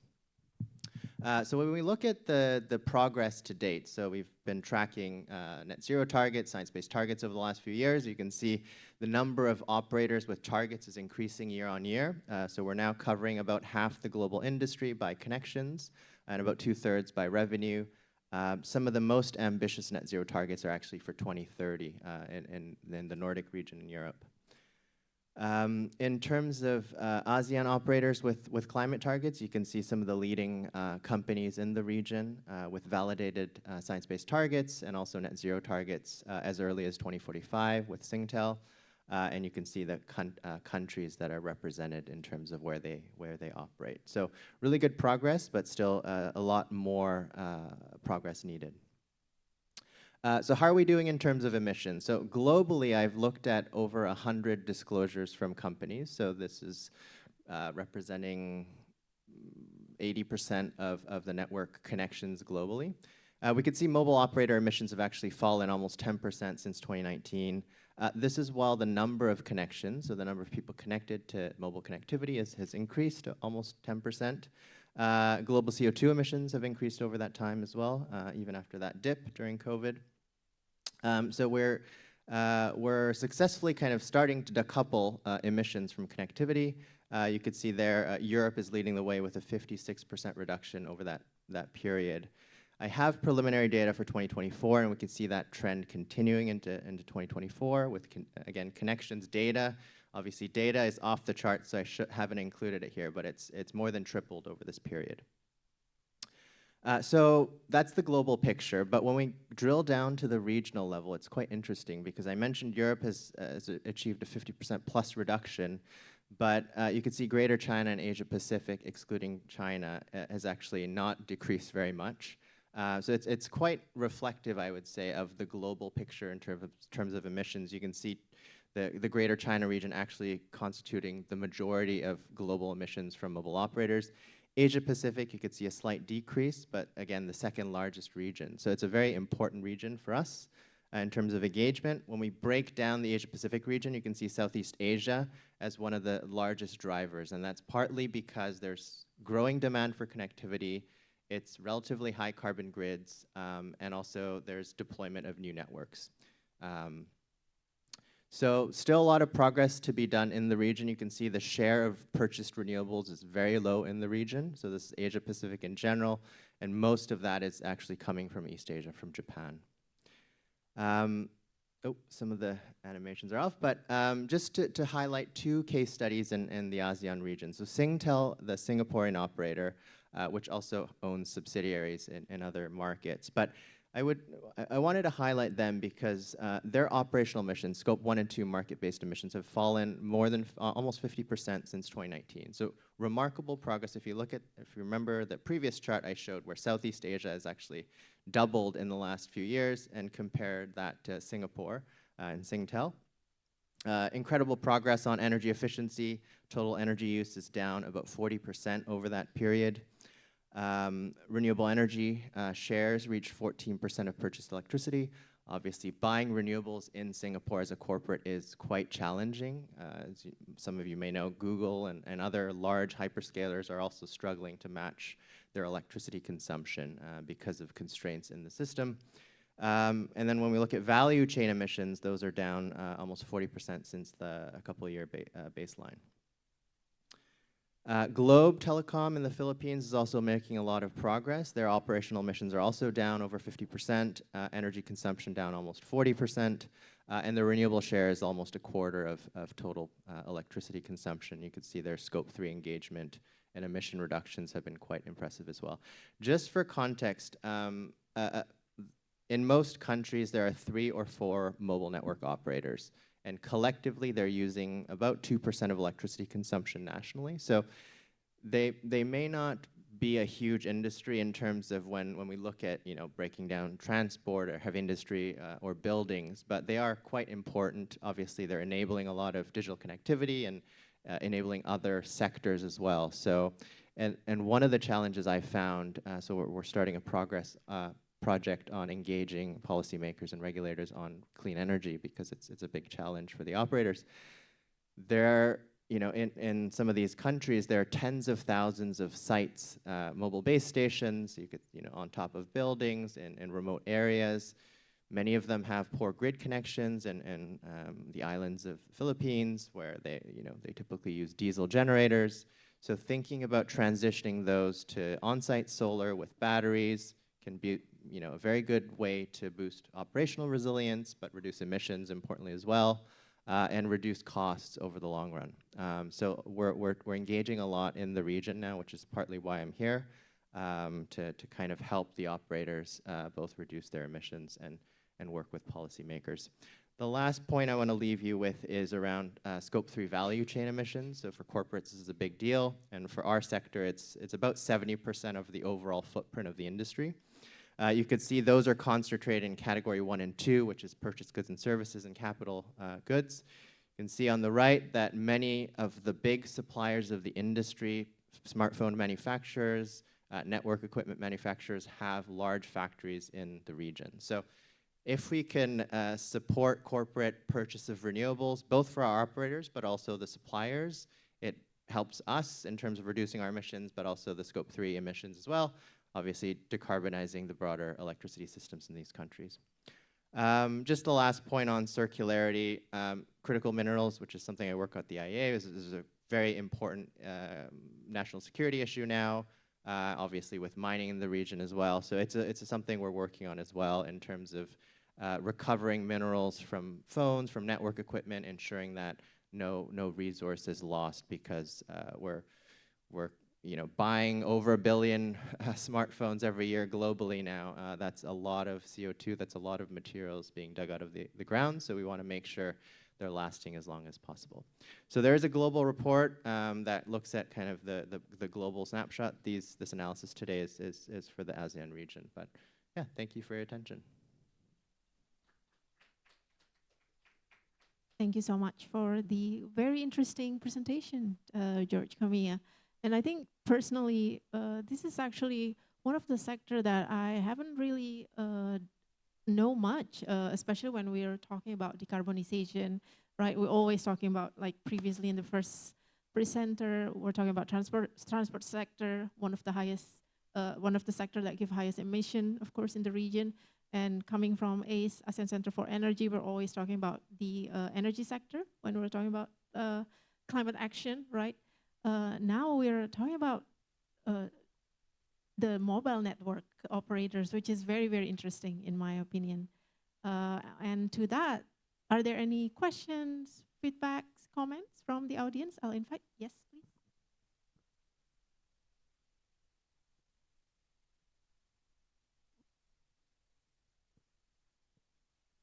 Hi George, my name is Dwiki, I'm from Indonesia. This is like being said, it's really interesting and we're not exposed to this topic enough. My question is regarding the Scope 3 that you explained that it is still challenging for each company. Is it also represent what happened in the global value chain in which in the Europe, they are lower in the scope 1 and scope 3, but they are consuming what we are produce here in the Asian and East Asian region. And how do you see that? Because we are always say that the most emitting carbon, but in fact, they are also consuming what is being produced here. The second is about how do you see the future trend in more in connected network with the use of AI and consuming energy? And usually they're located at the server far away from the user, and the source of the energy will be tripled or maybe tenfold by consuming the local energy. And what do you see the companies have contribution on that? Thank you. Yeah, thanks so much for the question. So on the first point around scope 3 emissions, so as I mentioned, globally the average is 70%. So when we sum up all the operators, scope 1, 2, 3, the scope 3 is 70%. But as you say, in Europe, many of these operators have mostly decarbonized scope 1 and 2. Scope 1 is mostly from diesel generators. It's mostly electrified for European operators. They're on grid. Scope 2, they're buying a lot of PPAs, so those are almost zeroed out. There are some that have achieved 90% reductions. So as you say, then scope 3 becomes 95% plus of their footprint, and they have set science-based targets, net zero targets, that are inclusive of scope 1, 2, and 3. So now they are, they've kind of got their house in order, and obviously the grids in Europe are much cleaner. So that scope 1 and 2, I would say, in Europe is largely taken care of. Scope 3, as you say, a lot of those supply chain emissions are coming from China, from Southeast Asia, the manufacturing hubs in Vietnam, Indonesia, for example, and then the upstream mining of materials. So it's something that they are, and we are engaging a lot in terms of both accounting, so getting better data from the suppliers, and then engaging deeper into the supply chain. So not just the tier 1 supplier, which sometimes are actually European. So Nokia, Ericsson, those are the tier 1 suppliers. Again, they are still based in Sweden and Finland, so relatively low scope 1, 2. Those, again, their suppliers are still in Asia. So it's a big challenge, and I think that's why I would really like to see accelerated decarbonization of electricity in particular in the region, because it is a highly electrified industry. So I would say maybe 95% of the energy used comes from electricity. So typically grid electricity other than from Africa. So on that first point, yeah, certainly appreciate that, and that's something we're really focused on, which is why I'm here and why I'm working on this kind of Asian renewable energy context. The second question was around AI, which is very interesting and near and dear to my heart because that's what I worked on at the IEA. So in terms of network operators, there are a mix of, I would say, business models. So some are pure play telcos, so they just provide network services, but some of them are also big data center operators, especially in Asia. So KDDI, NTT, the Chinese operators, Singtel, they're running big data centers because of sovereign cloud interests. So they don't want, the governments typically don't want AWS or Google to come in and run those workloads. So those telcos may see an increase in energy consumption from their data centers. So it's going to be quite region and country specific, and I would say, again, in Asia, I think the impact is going to be bigger. And those demands are going very quickly. It's, in Malaysia, in the Johor region, a lot of new data center development. So the data center footprint is growing. On the network side, we're still unsure. So there will be different types of data traffic because of induced AI demand. So people are using generative AI. The traffic is quite low, so the impact on network energy is not, I think, significant. But there might be more agentic AI, more automated systems that induce traffic or have more uploads. If you're interacting real time with augmented reality and interacting with AI, that might result in quite a big jump in upload. And then that might have energy consumption implications. But in the AI space, we don't really know. I think it's very clear that the data center side will be growing very quickly in terms of energy consumption. But for the networks, I think, yeah, we don't know yet. I think it's probably not going to be as big. If I may ask just one more question, George. I'm actually quite interested in the result of your report, and also based on your case study, for example, in Singapore and Philippines. Are there any like critical enabling conditions?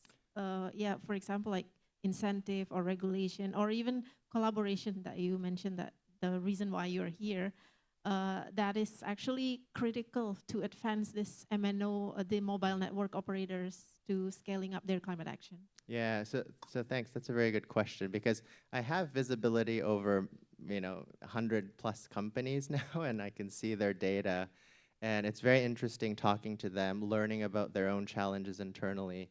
So actually, I think the biggest enabler is the kind of senior leadership within the companies. So when a company decides, I think this is the same for any corporate sector, but any company decides at the top that they are going to pursue net zero or some kind of climate strategy, that it's good for business. In the case of mobile operators, they're running a lot of critical infrastructure. So they're, especially on the resilient side, they really care a lot about providing reliable network services. And of course, that means also mitigating climate impacts. So I think for the senior leadership to understand that kind of ripples down. I've seen it in suppliers as well. I went to Shanghai, met with some suppliers there, and that was the lesson I learned, that really it's also consumers demanding it. So in Europe, many consumers are interested in climate and will push the companies to do more, and that's then the C-suite, the board, reacts to that interest. And we can see that I've done consumer surveys on smartphone interest. People are more and more interested in refurbished devices and circularity, recycled materials. They want longer lasting phones. So I think a lot of trends are shifting that way. Regulations as well in Europe, eco-design regulations are really moving the needle in terms of Apple and other companies designing for more circularity and longer lasting devices. So yeah, I would say from the company perspective, that's really important, but then obviously the enabling policies and markets are very important. So in the case of Europe, they've managed to reduce emissions so quickly because they have PPAs that they can buy quite readily, quite easily. In the case of most ASEAN countries, I don't think that's the case yet. So either it's high cost, there's just no access, and I know some countries where you can't even buy a PPA. Maybe it's some RECs available, but with the ongoing changes to the GHG protocol, there's a lot of questions in terms of additionality of the certificates. So yeah, I think it's just everyone kind of needs to do their part, and then our report I dig into like the recommendations I'm making for the companies, for the suppliers, and then critically for policymakers, because I think, yeah, like I said, most of our energy and footprint is from electricity, so decarbonizing that is going to get most of the way there for us. Thank you so much for your explanation. I'm very sorry, I have to cut you short. I'm using my Fido as a moderator to ask the question first. Thank you again, George, for a very insightful discussion. And please give a warm applause to George Kamiya, everyone. Thank you. Okay, now we're going to the third presentation of today's session. May I invite Professor Fibol San for his presentation on decarbonizing Cambodia's power sector, a scenario analysis toward 2050 carbon neutrality. Please give a warm applause for Professor Fibol. And so good afternoon, ladies and gentlemen. So my name is Fibol San. So the topic of my presentation today is decarbonizing Cambodian power sectors, a scenario analysis toward 2050 carbon neutrality. As you may already know, every country have their own carbon neutrality target. So Cambodia also is one of the Paris Agreement members. So the government have a commit to achieve the carbon neutrality in 2050. So this is the content of my presentation today. So Cambodia economic experienced rapid expansion from 1990s to 2018. Rankings among the world's fastest growing economy with the average annual growth rate of 8%. This growth was primarily driven by sectors such as government exports, agriculture, and tourism. The government have placed a strong emphasis on maintaining social stability and have set a goal to transform Cambodia into a technology-driven and upper medium income country by 2030. And as you can see, the construction and real estate sectors play a crucial role in the economic development in Cambodia. So over the past decade, Cambodia power sector have expanded rapidly to meet the growth demand for electric driven by economic growth and industrializations. However, this expansion still rely heavily on fossil fuels, especially the gasolines and fuel oils.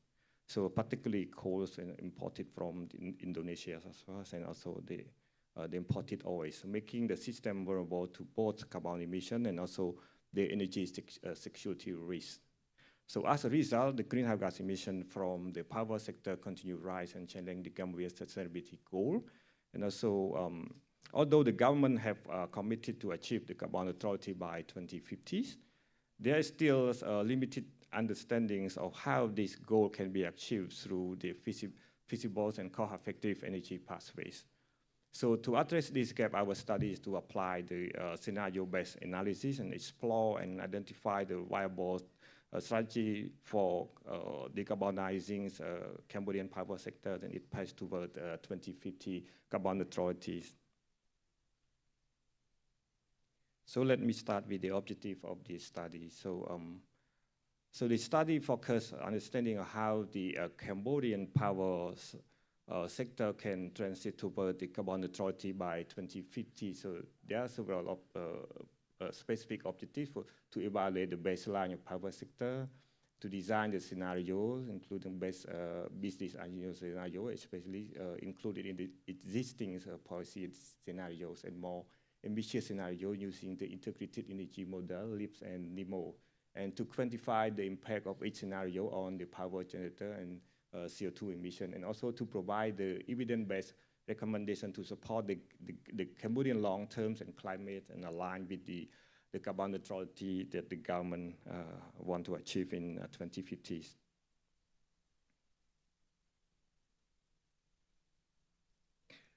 So the study, we apply two advanced modeling tools developed by the Stockholm Institute, Environmental Institute, known as LIPS and NEMOS. You already know the LIP is one of the most widely used tools for energy policy and analysis and climate assessment. It helps us to simulate the energy demands and emission across different sectors and the time as it's on. NEMO is the high perform and open source optimization tool designed to identify most cost effective and sustainable pathway under different policy scenario. So by combining LIPS and NEMO, we are able to create the comprehensive and optimized model for Cambodian power sector.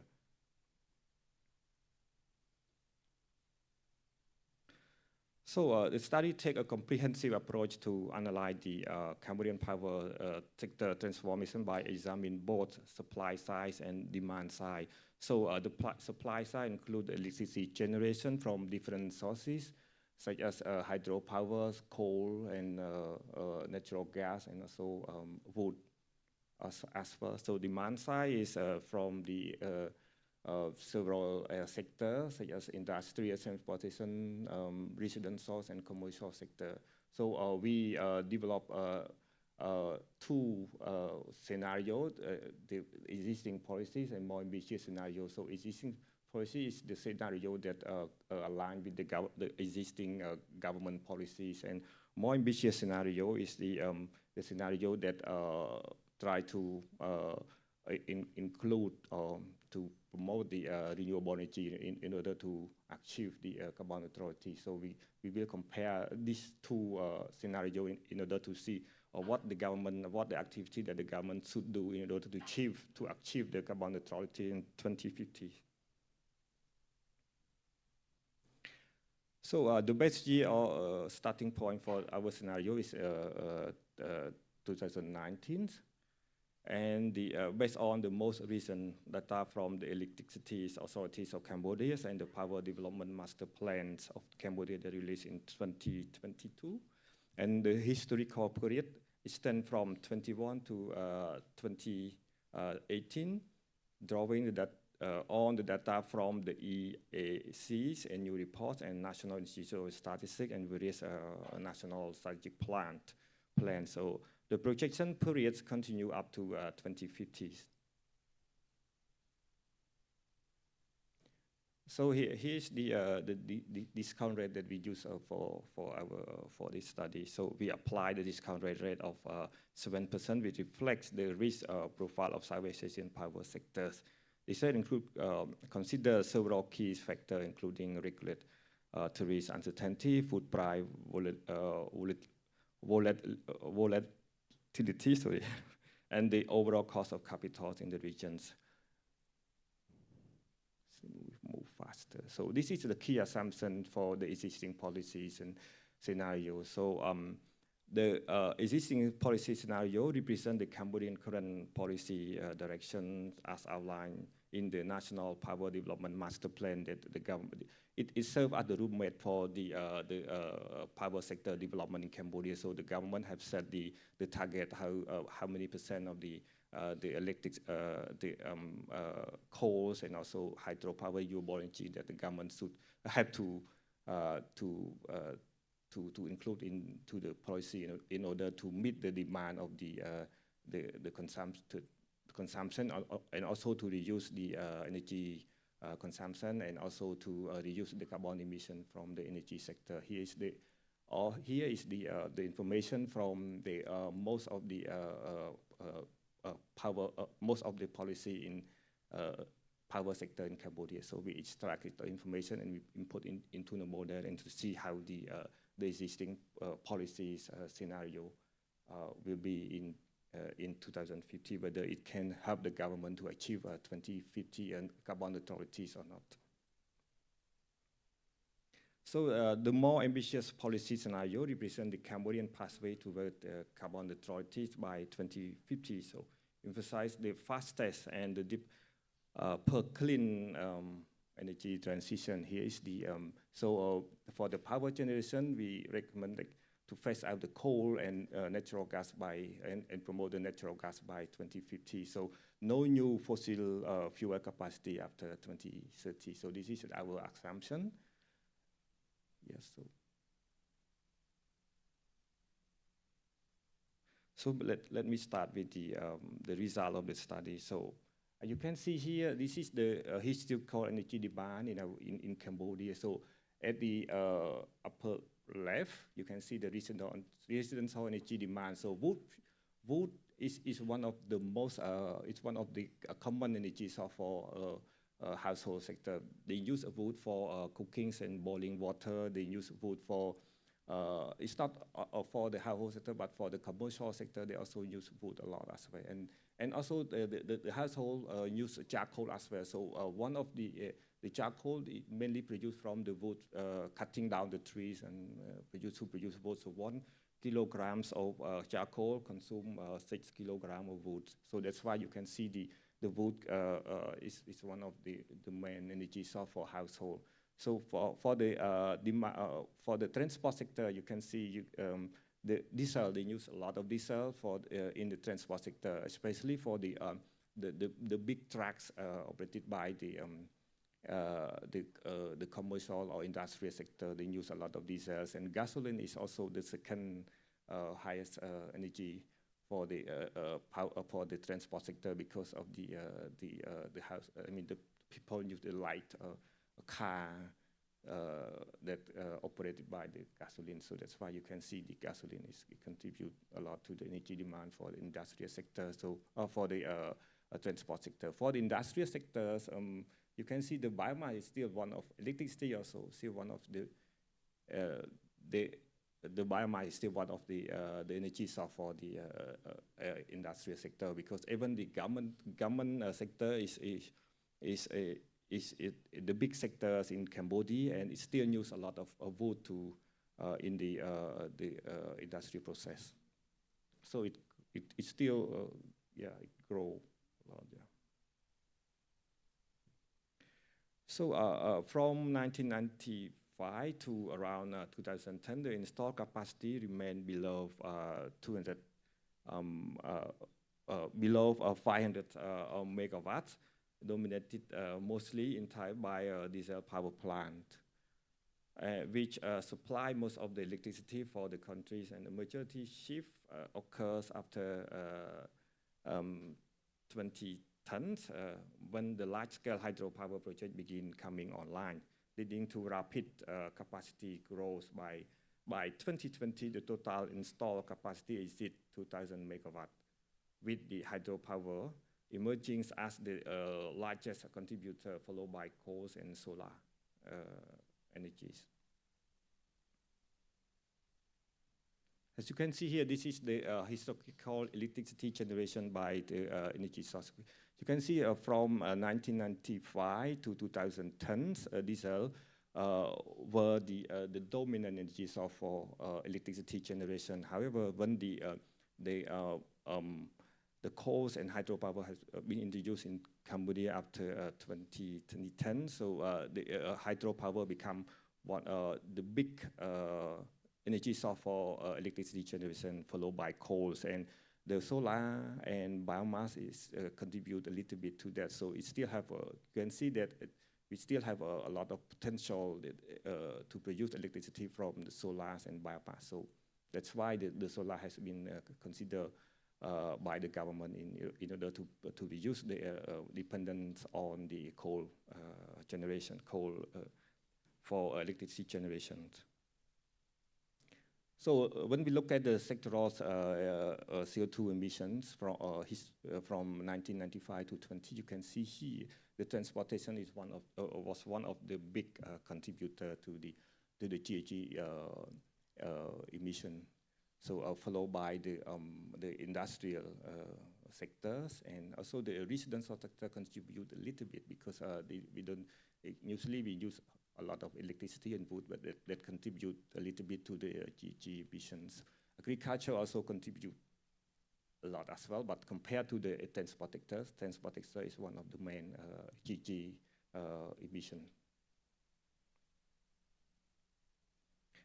So here, so when we look at the electricity generation that emit the emissions, you can see the diesel is one of the main source of GHG emission, followed by the gasoline, because we use a lot of gasoline for our vehicles, so that's why it contributes a lot to the emissions.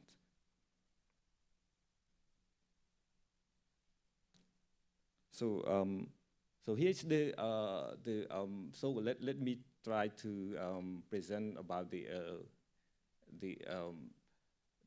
contribution of the sector by sector to the increased electricity demand. So here's the result from our scenario, existing and more ambitious scenario. So demand of this scenario are the same, so we present only one sector. You can see here in 2020, the demand is only around 11 terawatt hour, but it increased to it projected to be more than 100 terawatt hour. So industry contribute a lot to the electricity demand. So you can see here. So at the moment now, the industrial sector does not consume a lot of electricity, but in the future, the government want to promote the electricity consumption among the industrial sector, because they want to control the emission, and they want to meet the demand of electricity for the industrial sector. So you can see here it contributes a lot. So the figures show the projected installed generation capacities in Cambodia by technologies under both existing policies scenarios and also most ambitious scenario from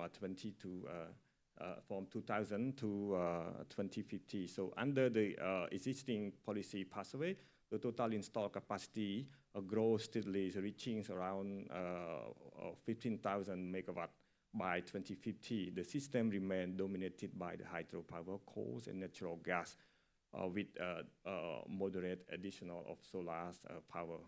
So renewable energy expand, but fossil fuel continue to be occupy a significant share, showing the progress toward the carbon decarbonizations. In the contrast, a more ambitious scenario, so the major scale of exceeding around 25,000 megawatt by 2050s. The expansion is driven primarily by the solar-based hybrid systems and hydropower, complemented by winds and biomass. The scenario also includes the substantial battery capacities, ensuring grid stabilities as renewable energy dominate. Importantly, coal and diesel generation are completely phased out in 2050s. So is the percentage of the energy mix in both scenarios. Look at the existing scenario. You can see in 2050s let's see the hydropower is still one of the main energy sources. It accounts for 58.1%, while the coal power is still there.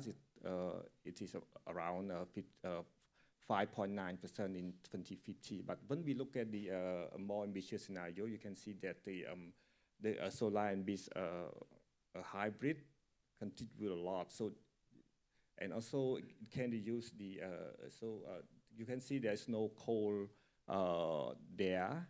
So it means that we try to, let's say, phase out all the coals and also diesels in the energy mix. So here when we look at the carbon emission from the electricity generation here, you can see look at the existing policy pathway. There's still a lot of energy GHG emission from the energy sector, especially from the electricity production in 2050. You can see compared to the more ambitious scenario, you can see there's a little bit emission from the ambitious scenario pathway because we phase out the fossil fuel in 2050. So we can say that the more ambitious scenario is one of the most prominent. Let's say can be considered by the government or the government to think about how to phase out the fossil fuel as much as it can in order to reduce the GHG emission. You can see here the scenario here, even the existing policy scenario emit a lot of CO2 until the 2050s, and more ambitious scenario will use a lot of GHG emission in 2050. So if the government want to achieve the carbon neutrality, it should be considered about the more ambitious scenario. So let me move quickly to the. So here is the compare the technology role under the existing policies and more ambitious scenario. You can see here focusing on the capacity, build rates, and also levelized costs.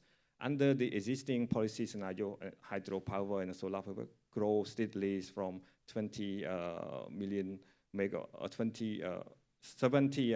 to 107 megawatt per year, especially while the coal and gas remain in the solar mix.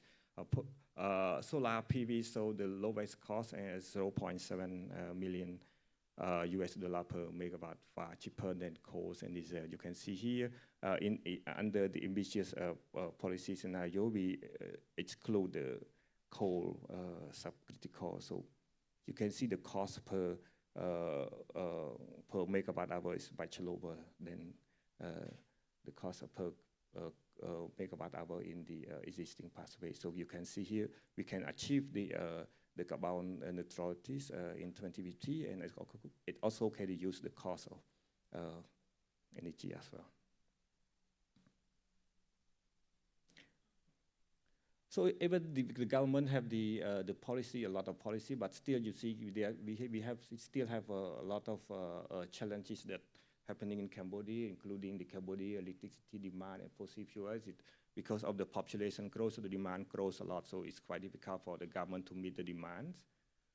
So here also the network is the Cambodian electricity network lack of stabilities and experiencing frequencies power cuts. So it's quite difficult for the government. Even we have a lot of policy, but still a lot of challenges. So the energy price is one of the most expensive among the Asian countries. So it's another challenge.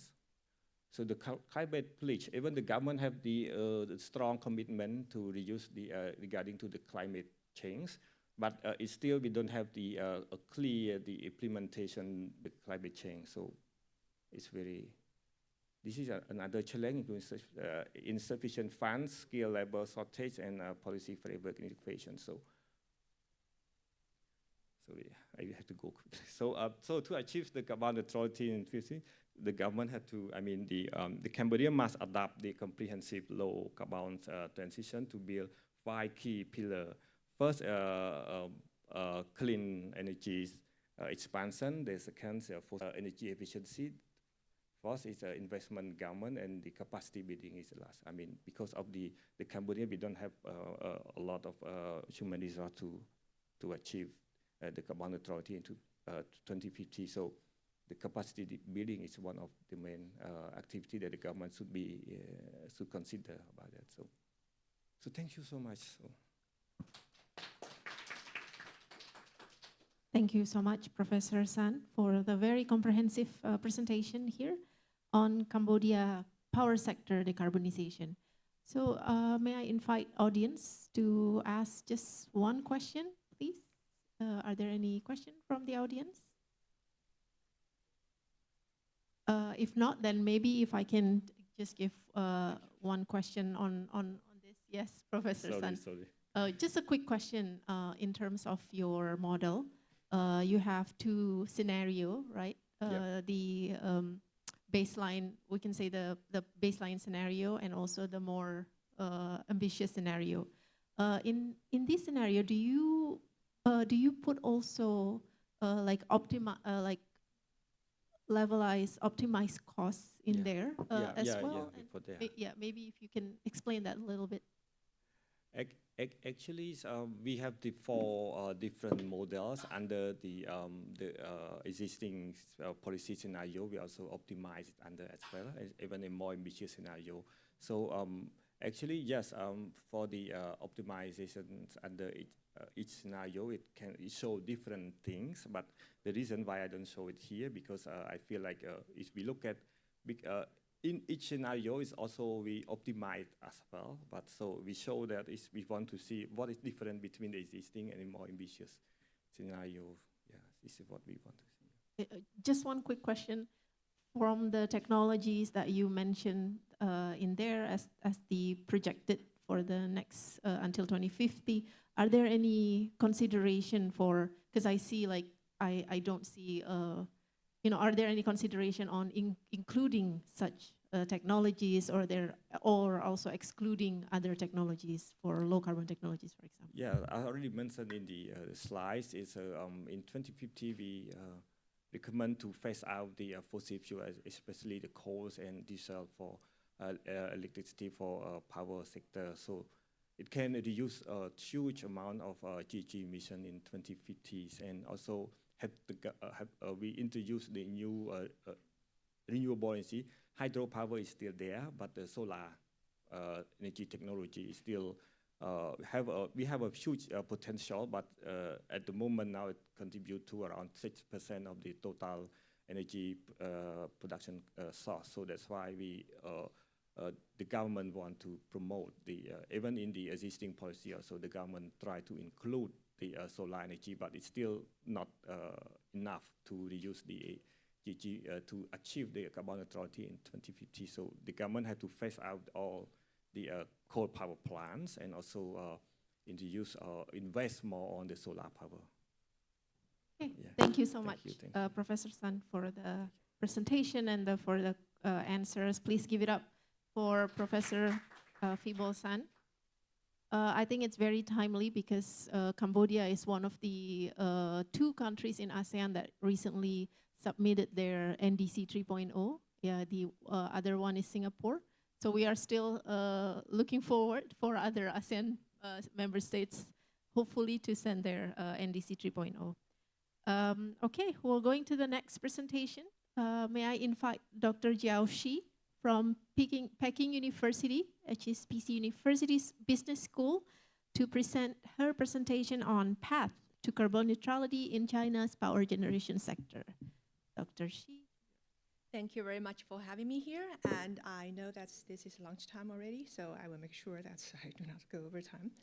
So can I have my slides on? Oh, okay, there we go. There we go, okay. So this joint project we did with the AICEE on Green Future. So what we aim to do is basically reassessing China's dual carbon goals in the power supply sector.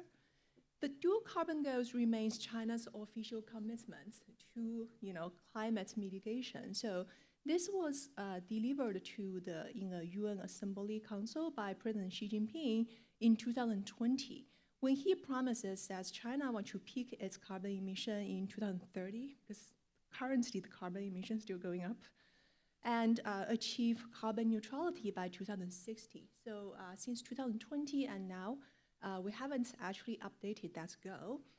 But in light of, I think, two developments, we want to do a reassessment of China's dual carbon goals and possible path to achieve it. The one reality is an increased global urgency. Earlier this year, the UN actually urged governments to update their NDCs because we have witnessed record-breaking global temperature, and that global greenhouse gas emission remains rather high. So that the UN actually think that we should be a little more aggressive, right? Now, I think China, by far, China accounts for about 1/3 of global emission. So that's it's important for China, if we can, to reassess this goal and perhaps even do a little bit more, right? Do a little bit more.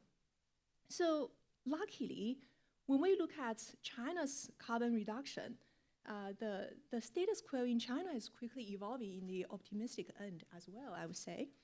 Because 1 year, so the thing that's worked in China is that in 2020, President Xi Jinping made the announcement of our commitment. In 2021, the central government has this action plan detailing how we would like to achieve this goal, right? So in the action plan, it pledges that it's planned that by 2030, the total installed capacity of wind and solar power should reach 1,200 gigawatts, right? But if we look at how things has evolved in China, in fact, by the end of 2024, actually, that's when the statistics come out, but actually by the earlier of the year, 2024, our total installed capacity of wind and solar has already exceeded that 2030 goal. By the end of the year, it actually has exceeded that goal by a large margin, right?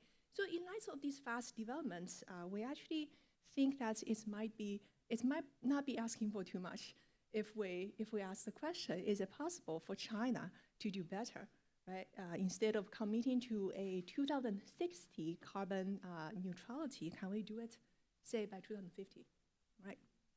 Now, we're going to start with the most important kind of emitter in the economy, which is the power supply sector. It's a strategic choice. If we look at the power supply sector, it accounts for it's 57% of national emission.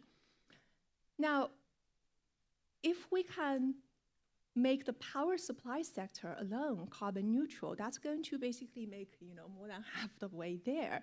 But that's not all, because together with a push to carbon neutralize the power sector, China is also push for fast electrification, right? So if you look at energy-related emission, that's almost 90% of all emissions in China.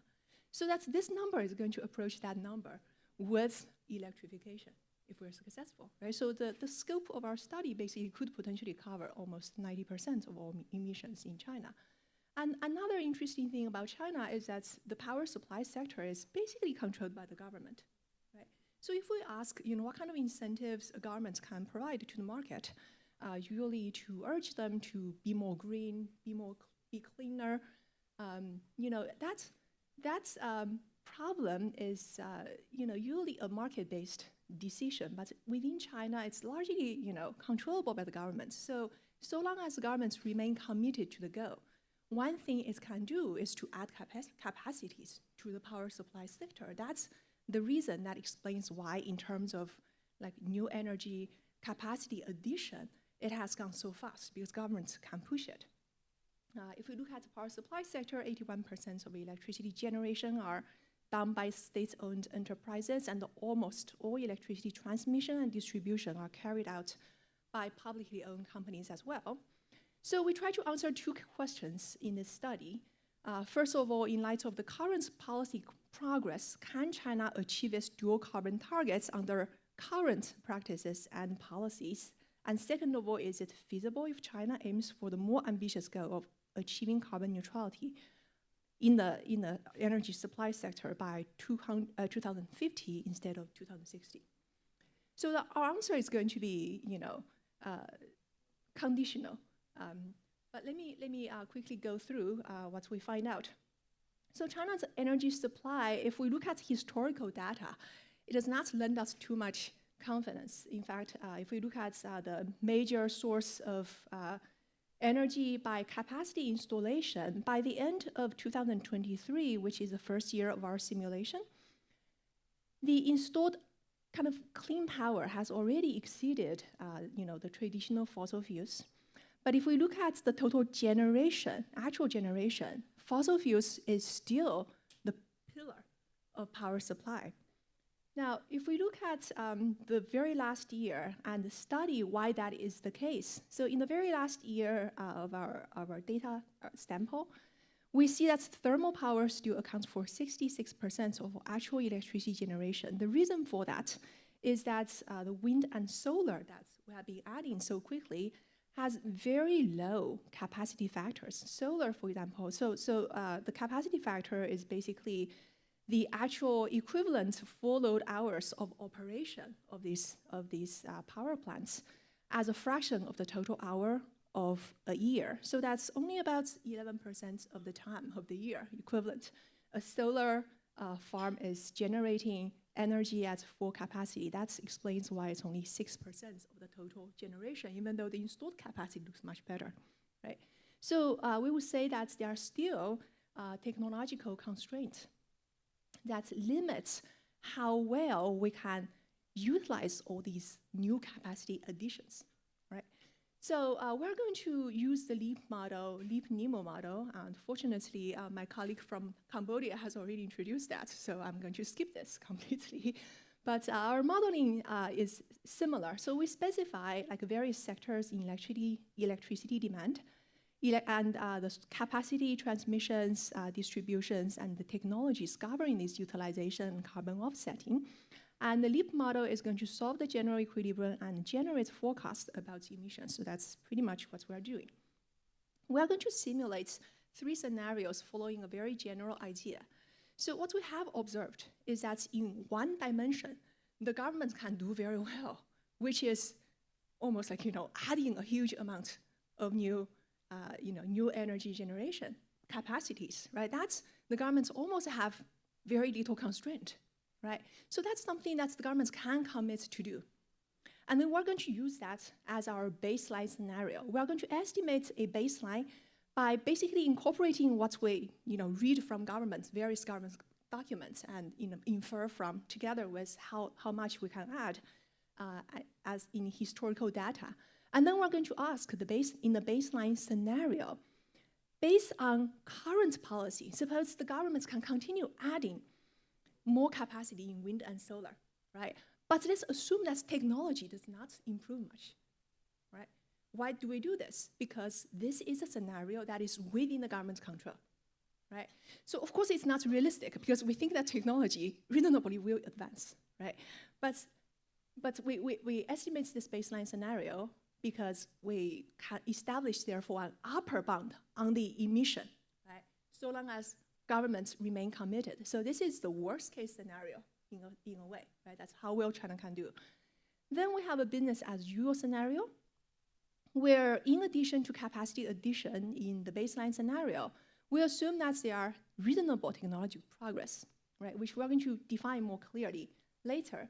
So that's in terms of utilization hours and commercial deployments of CCUS, we assume that there's a degree of technological progress. And finally, we're going to set up an ambitious scenario where there's accelerated policy and technological progress. What we're doing here is really trying to hit the 2050 carbon neutrality instead of 2060.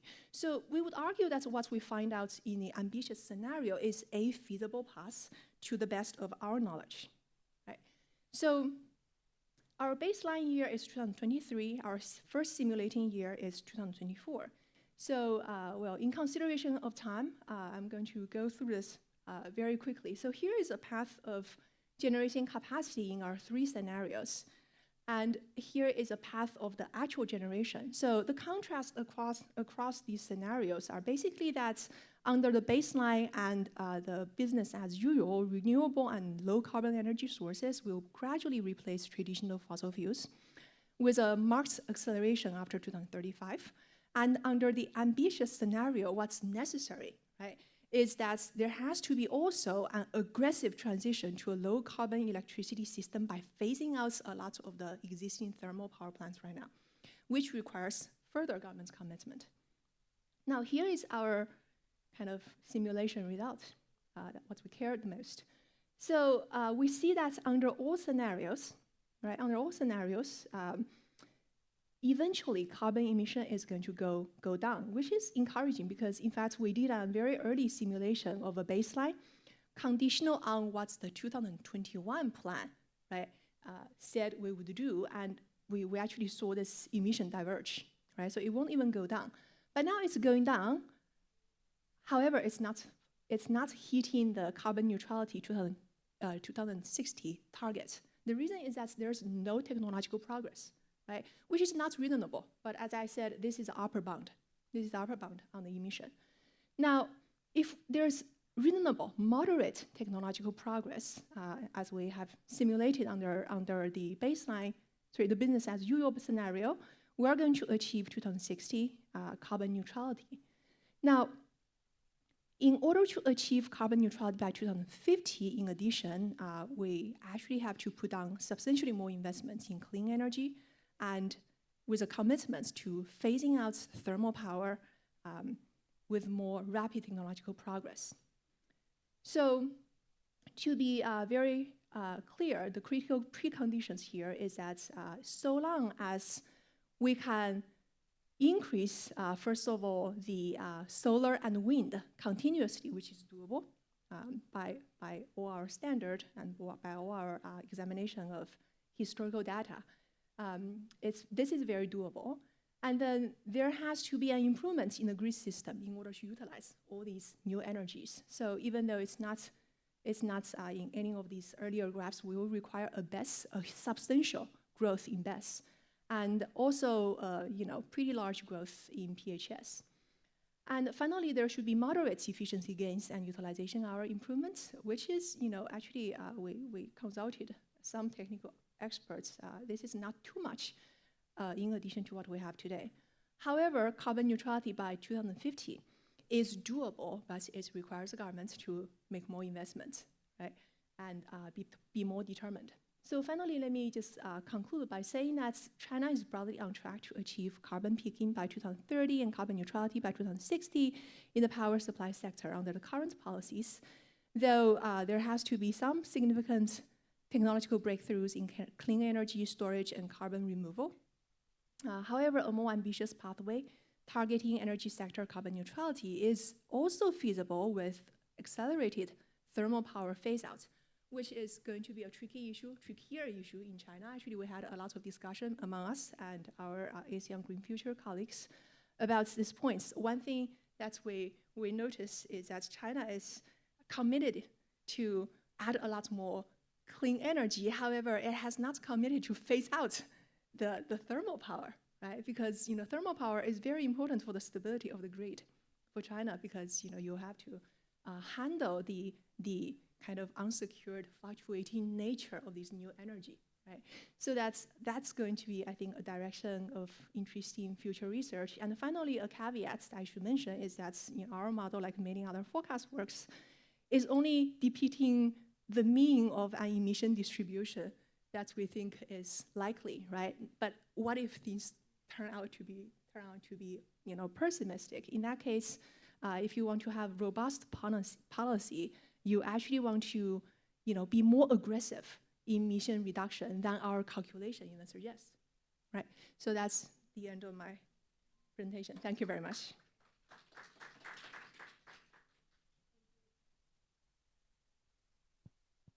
Thank you so much, Dr. Jiaoxi, for the presentations. I think it's very interesting that you introduced the baseline scenario, because usually we only use business as usual scenario as our baseline, right? But so it's very insightful for the presentation. And may I seek any feedback, comments, or questions from the audience, if there are any? Yes, please, George.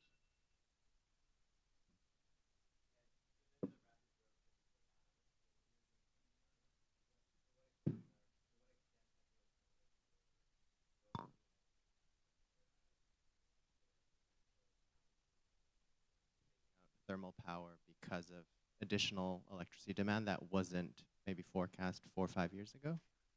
Well, that's actually we are forecasting it right this year. So we actually has built in a pretty optimistic kind of growth in terms of electricity demand, precisely considering these AI things, because China is transforming.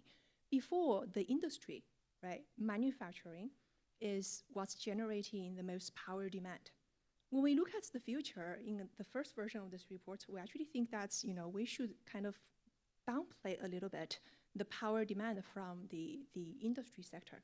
The reason is that a lot of China's manufacturing sector is moving out, right? So China is going to become more like a service intensive, but we actually, in this version, we want to be conservative. So in fact, we considered that's what you said, the data center, the AI competition that China is now trying to have with the United States. Certainly that's going to generate new demand for electricity.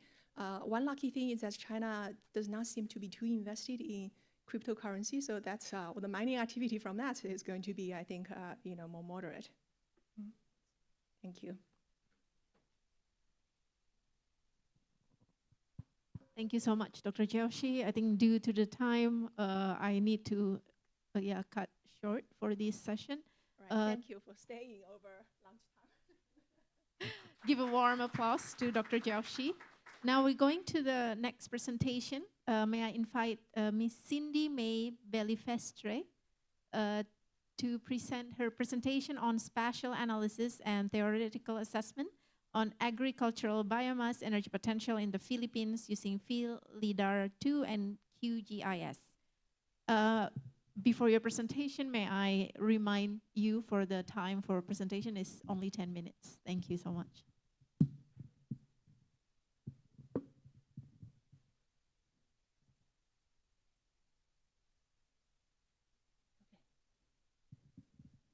Good morning, good day everyone. I am Cindy Bellivestre from Caraga State University, Philippines.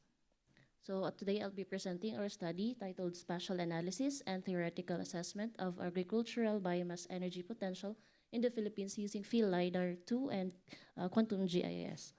So this research forms part of our continuous support to sustainable energy mapping using geospatial intelligence and data-driven biomass mapping.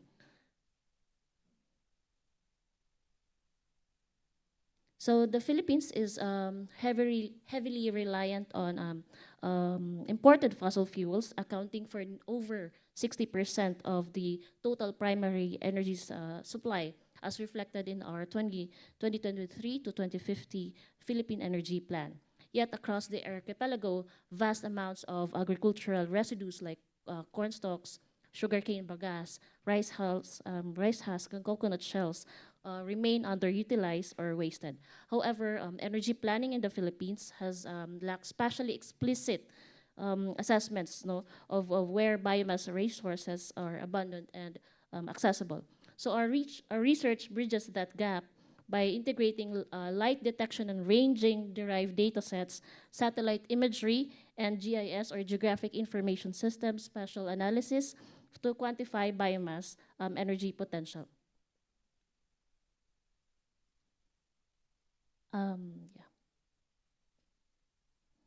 Now, the study values under three key contributions. So we introduce a high-resolution GIS-based approach that transforms our raw geospatial data into actionable biomass energy maps. And then our outputs are also directly aligned with the Department of Energy's renewable energy roadmap by identifying the provincial hotspots for biomass investments, and also by integrating flood hazard layers and inundation maps with energy planning, and we're linking energy planning with climate risk management. So our objectives for this research are determine the theoretical and available agricultural biomass energy potentials of four major crops: rice, corn, sugarcane, and coconut across the Philippines using high-resolution geospatial datasets, and then analyze multi-source datasets from the Field LiDAR 2 program, Landsat, and then also from LiDAR program, and the NAMRIA, the National Authority Mapping and Information Authority, to generate spatially explicit biomass energy maps, and then evaluate these spatial patterns, hotspots, and environmental interactions influencing biomass energy distribution. Now, we are synthesized four major data sets for this. So we, from the Field LiDAR 2 program, light detection and ranging, mainly agricultural biomass data. And then we have Landsat, which is satellite imagery. And then we also, LIPAD, also derived from the Field LiDAR program, agroecological production. And then from the National Authority Mapping, Authority Mapping and Information Authority, so from the like topography and flood hazard maps. And then this data were pre-processed, cleaned, clipped also in QGIS by reprojection, and then attribute cleaning and layer clipping, specifically for the provinces in the Philippines. And then this data were also spatially analyzed and modeled, and biomass energy calculation, yield potential were calculated, and also by using zonal statistics specifically for those four crops. And then also flood hazard maps, 100-year-old flood hazard maps, and 0.5-meter inundation maps were overlaid to get accurate results of the modeling.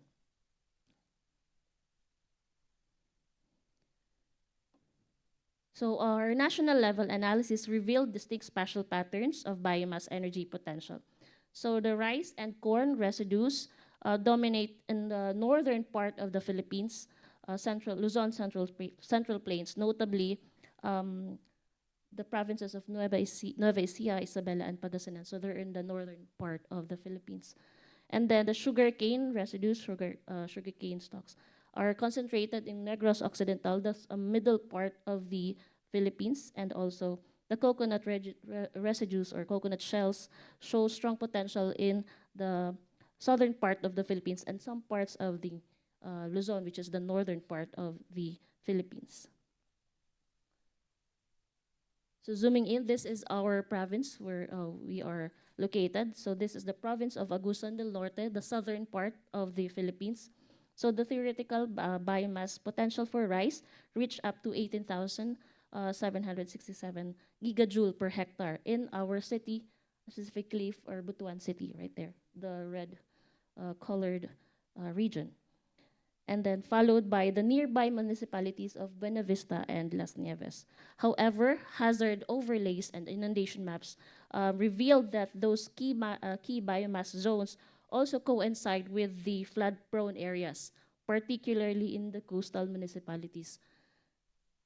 So this highlights the need for climate-resilient design and adaptive infrastructure, considering future biomass facilities in the region. So three major insights were emerged during this study. So biomass energy potential is unevenly distributed, demanding spatially informed policy making. So in here we can see these figures right here show the rice, corn, sugar, and coconut theoretical potential and available potential. Those exceeding from 10 gigajoule per hectare, and then this figure 9 right here, exceeding 100 gigajoule per hectare, and then this figure right here down here is exceeding 50 gigajoule per hectare for the four major crops. And then also the right side, this figure right here shows the rice and corn theoretical potential greater than 4,000 gigajoule per hectare. So this can be found in the northern part of the Philippines, northwestern western part of the Philippines. So this figures also shows the rice, corn, sugar, and coconut available potential exceeding 10 gigajoule per hectare and 2,000 gigajoule per hectare. So these regions are primarily located in the northern part of the Philippines. And the figure 13 shows sugar and coconut available and theoretical potential exceeding 100 gigajoule per hectare. So those municipalities are also located in the northern part of the Philippines.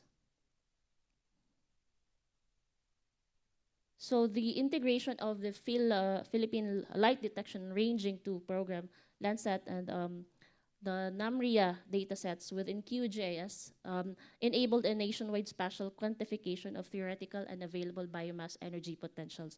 Now, rice and sugarcane residues emerge as the most abundant biomass resources, particularly in Nueva Ecija, Isabela, Negros Occidental, and parts of Cagayan and Batangas. So mostly of these provinces are located in the northern part of the Philippines, which is the island of Luzon. Then spatial overlays also revealed that biomass hotspots often coincide with flood-prone or hazard-sensitive zones, so highlighting the importance of climate resilient and in constructing biomass infrastructure planning. And then for future directions of this study, we would like to incorporate transport network analysis to identify cost-effective supply chains for feedstock aggregation. Then also couple spatial biomass availability mass with conversion technologies such as gasification, anaerobic digestion, and to estimate power generation potential. And then apply the GIS-based workflow to regional planning, especially in our island, the Mindanao, the southern part of the Philippines, and as well as ASEAN archipelagic context for renewable energy localization, and of course, SDG 7 alignment. So that's all for my presentation. Thank you and good day.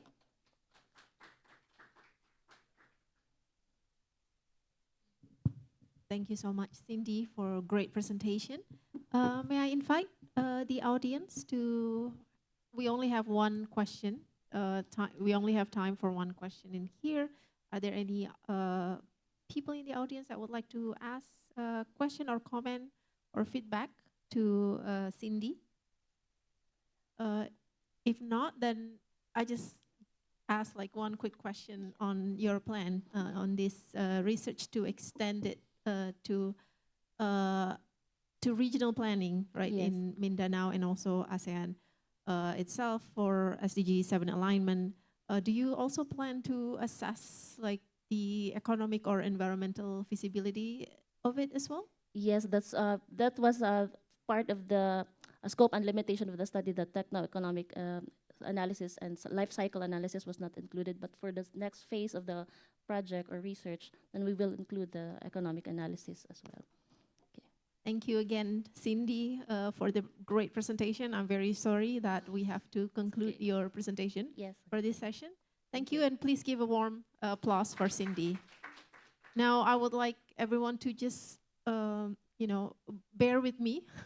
We only have one more presentation today, and I believe he will give a very good presentation. I give pressure for the last presenter.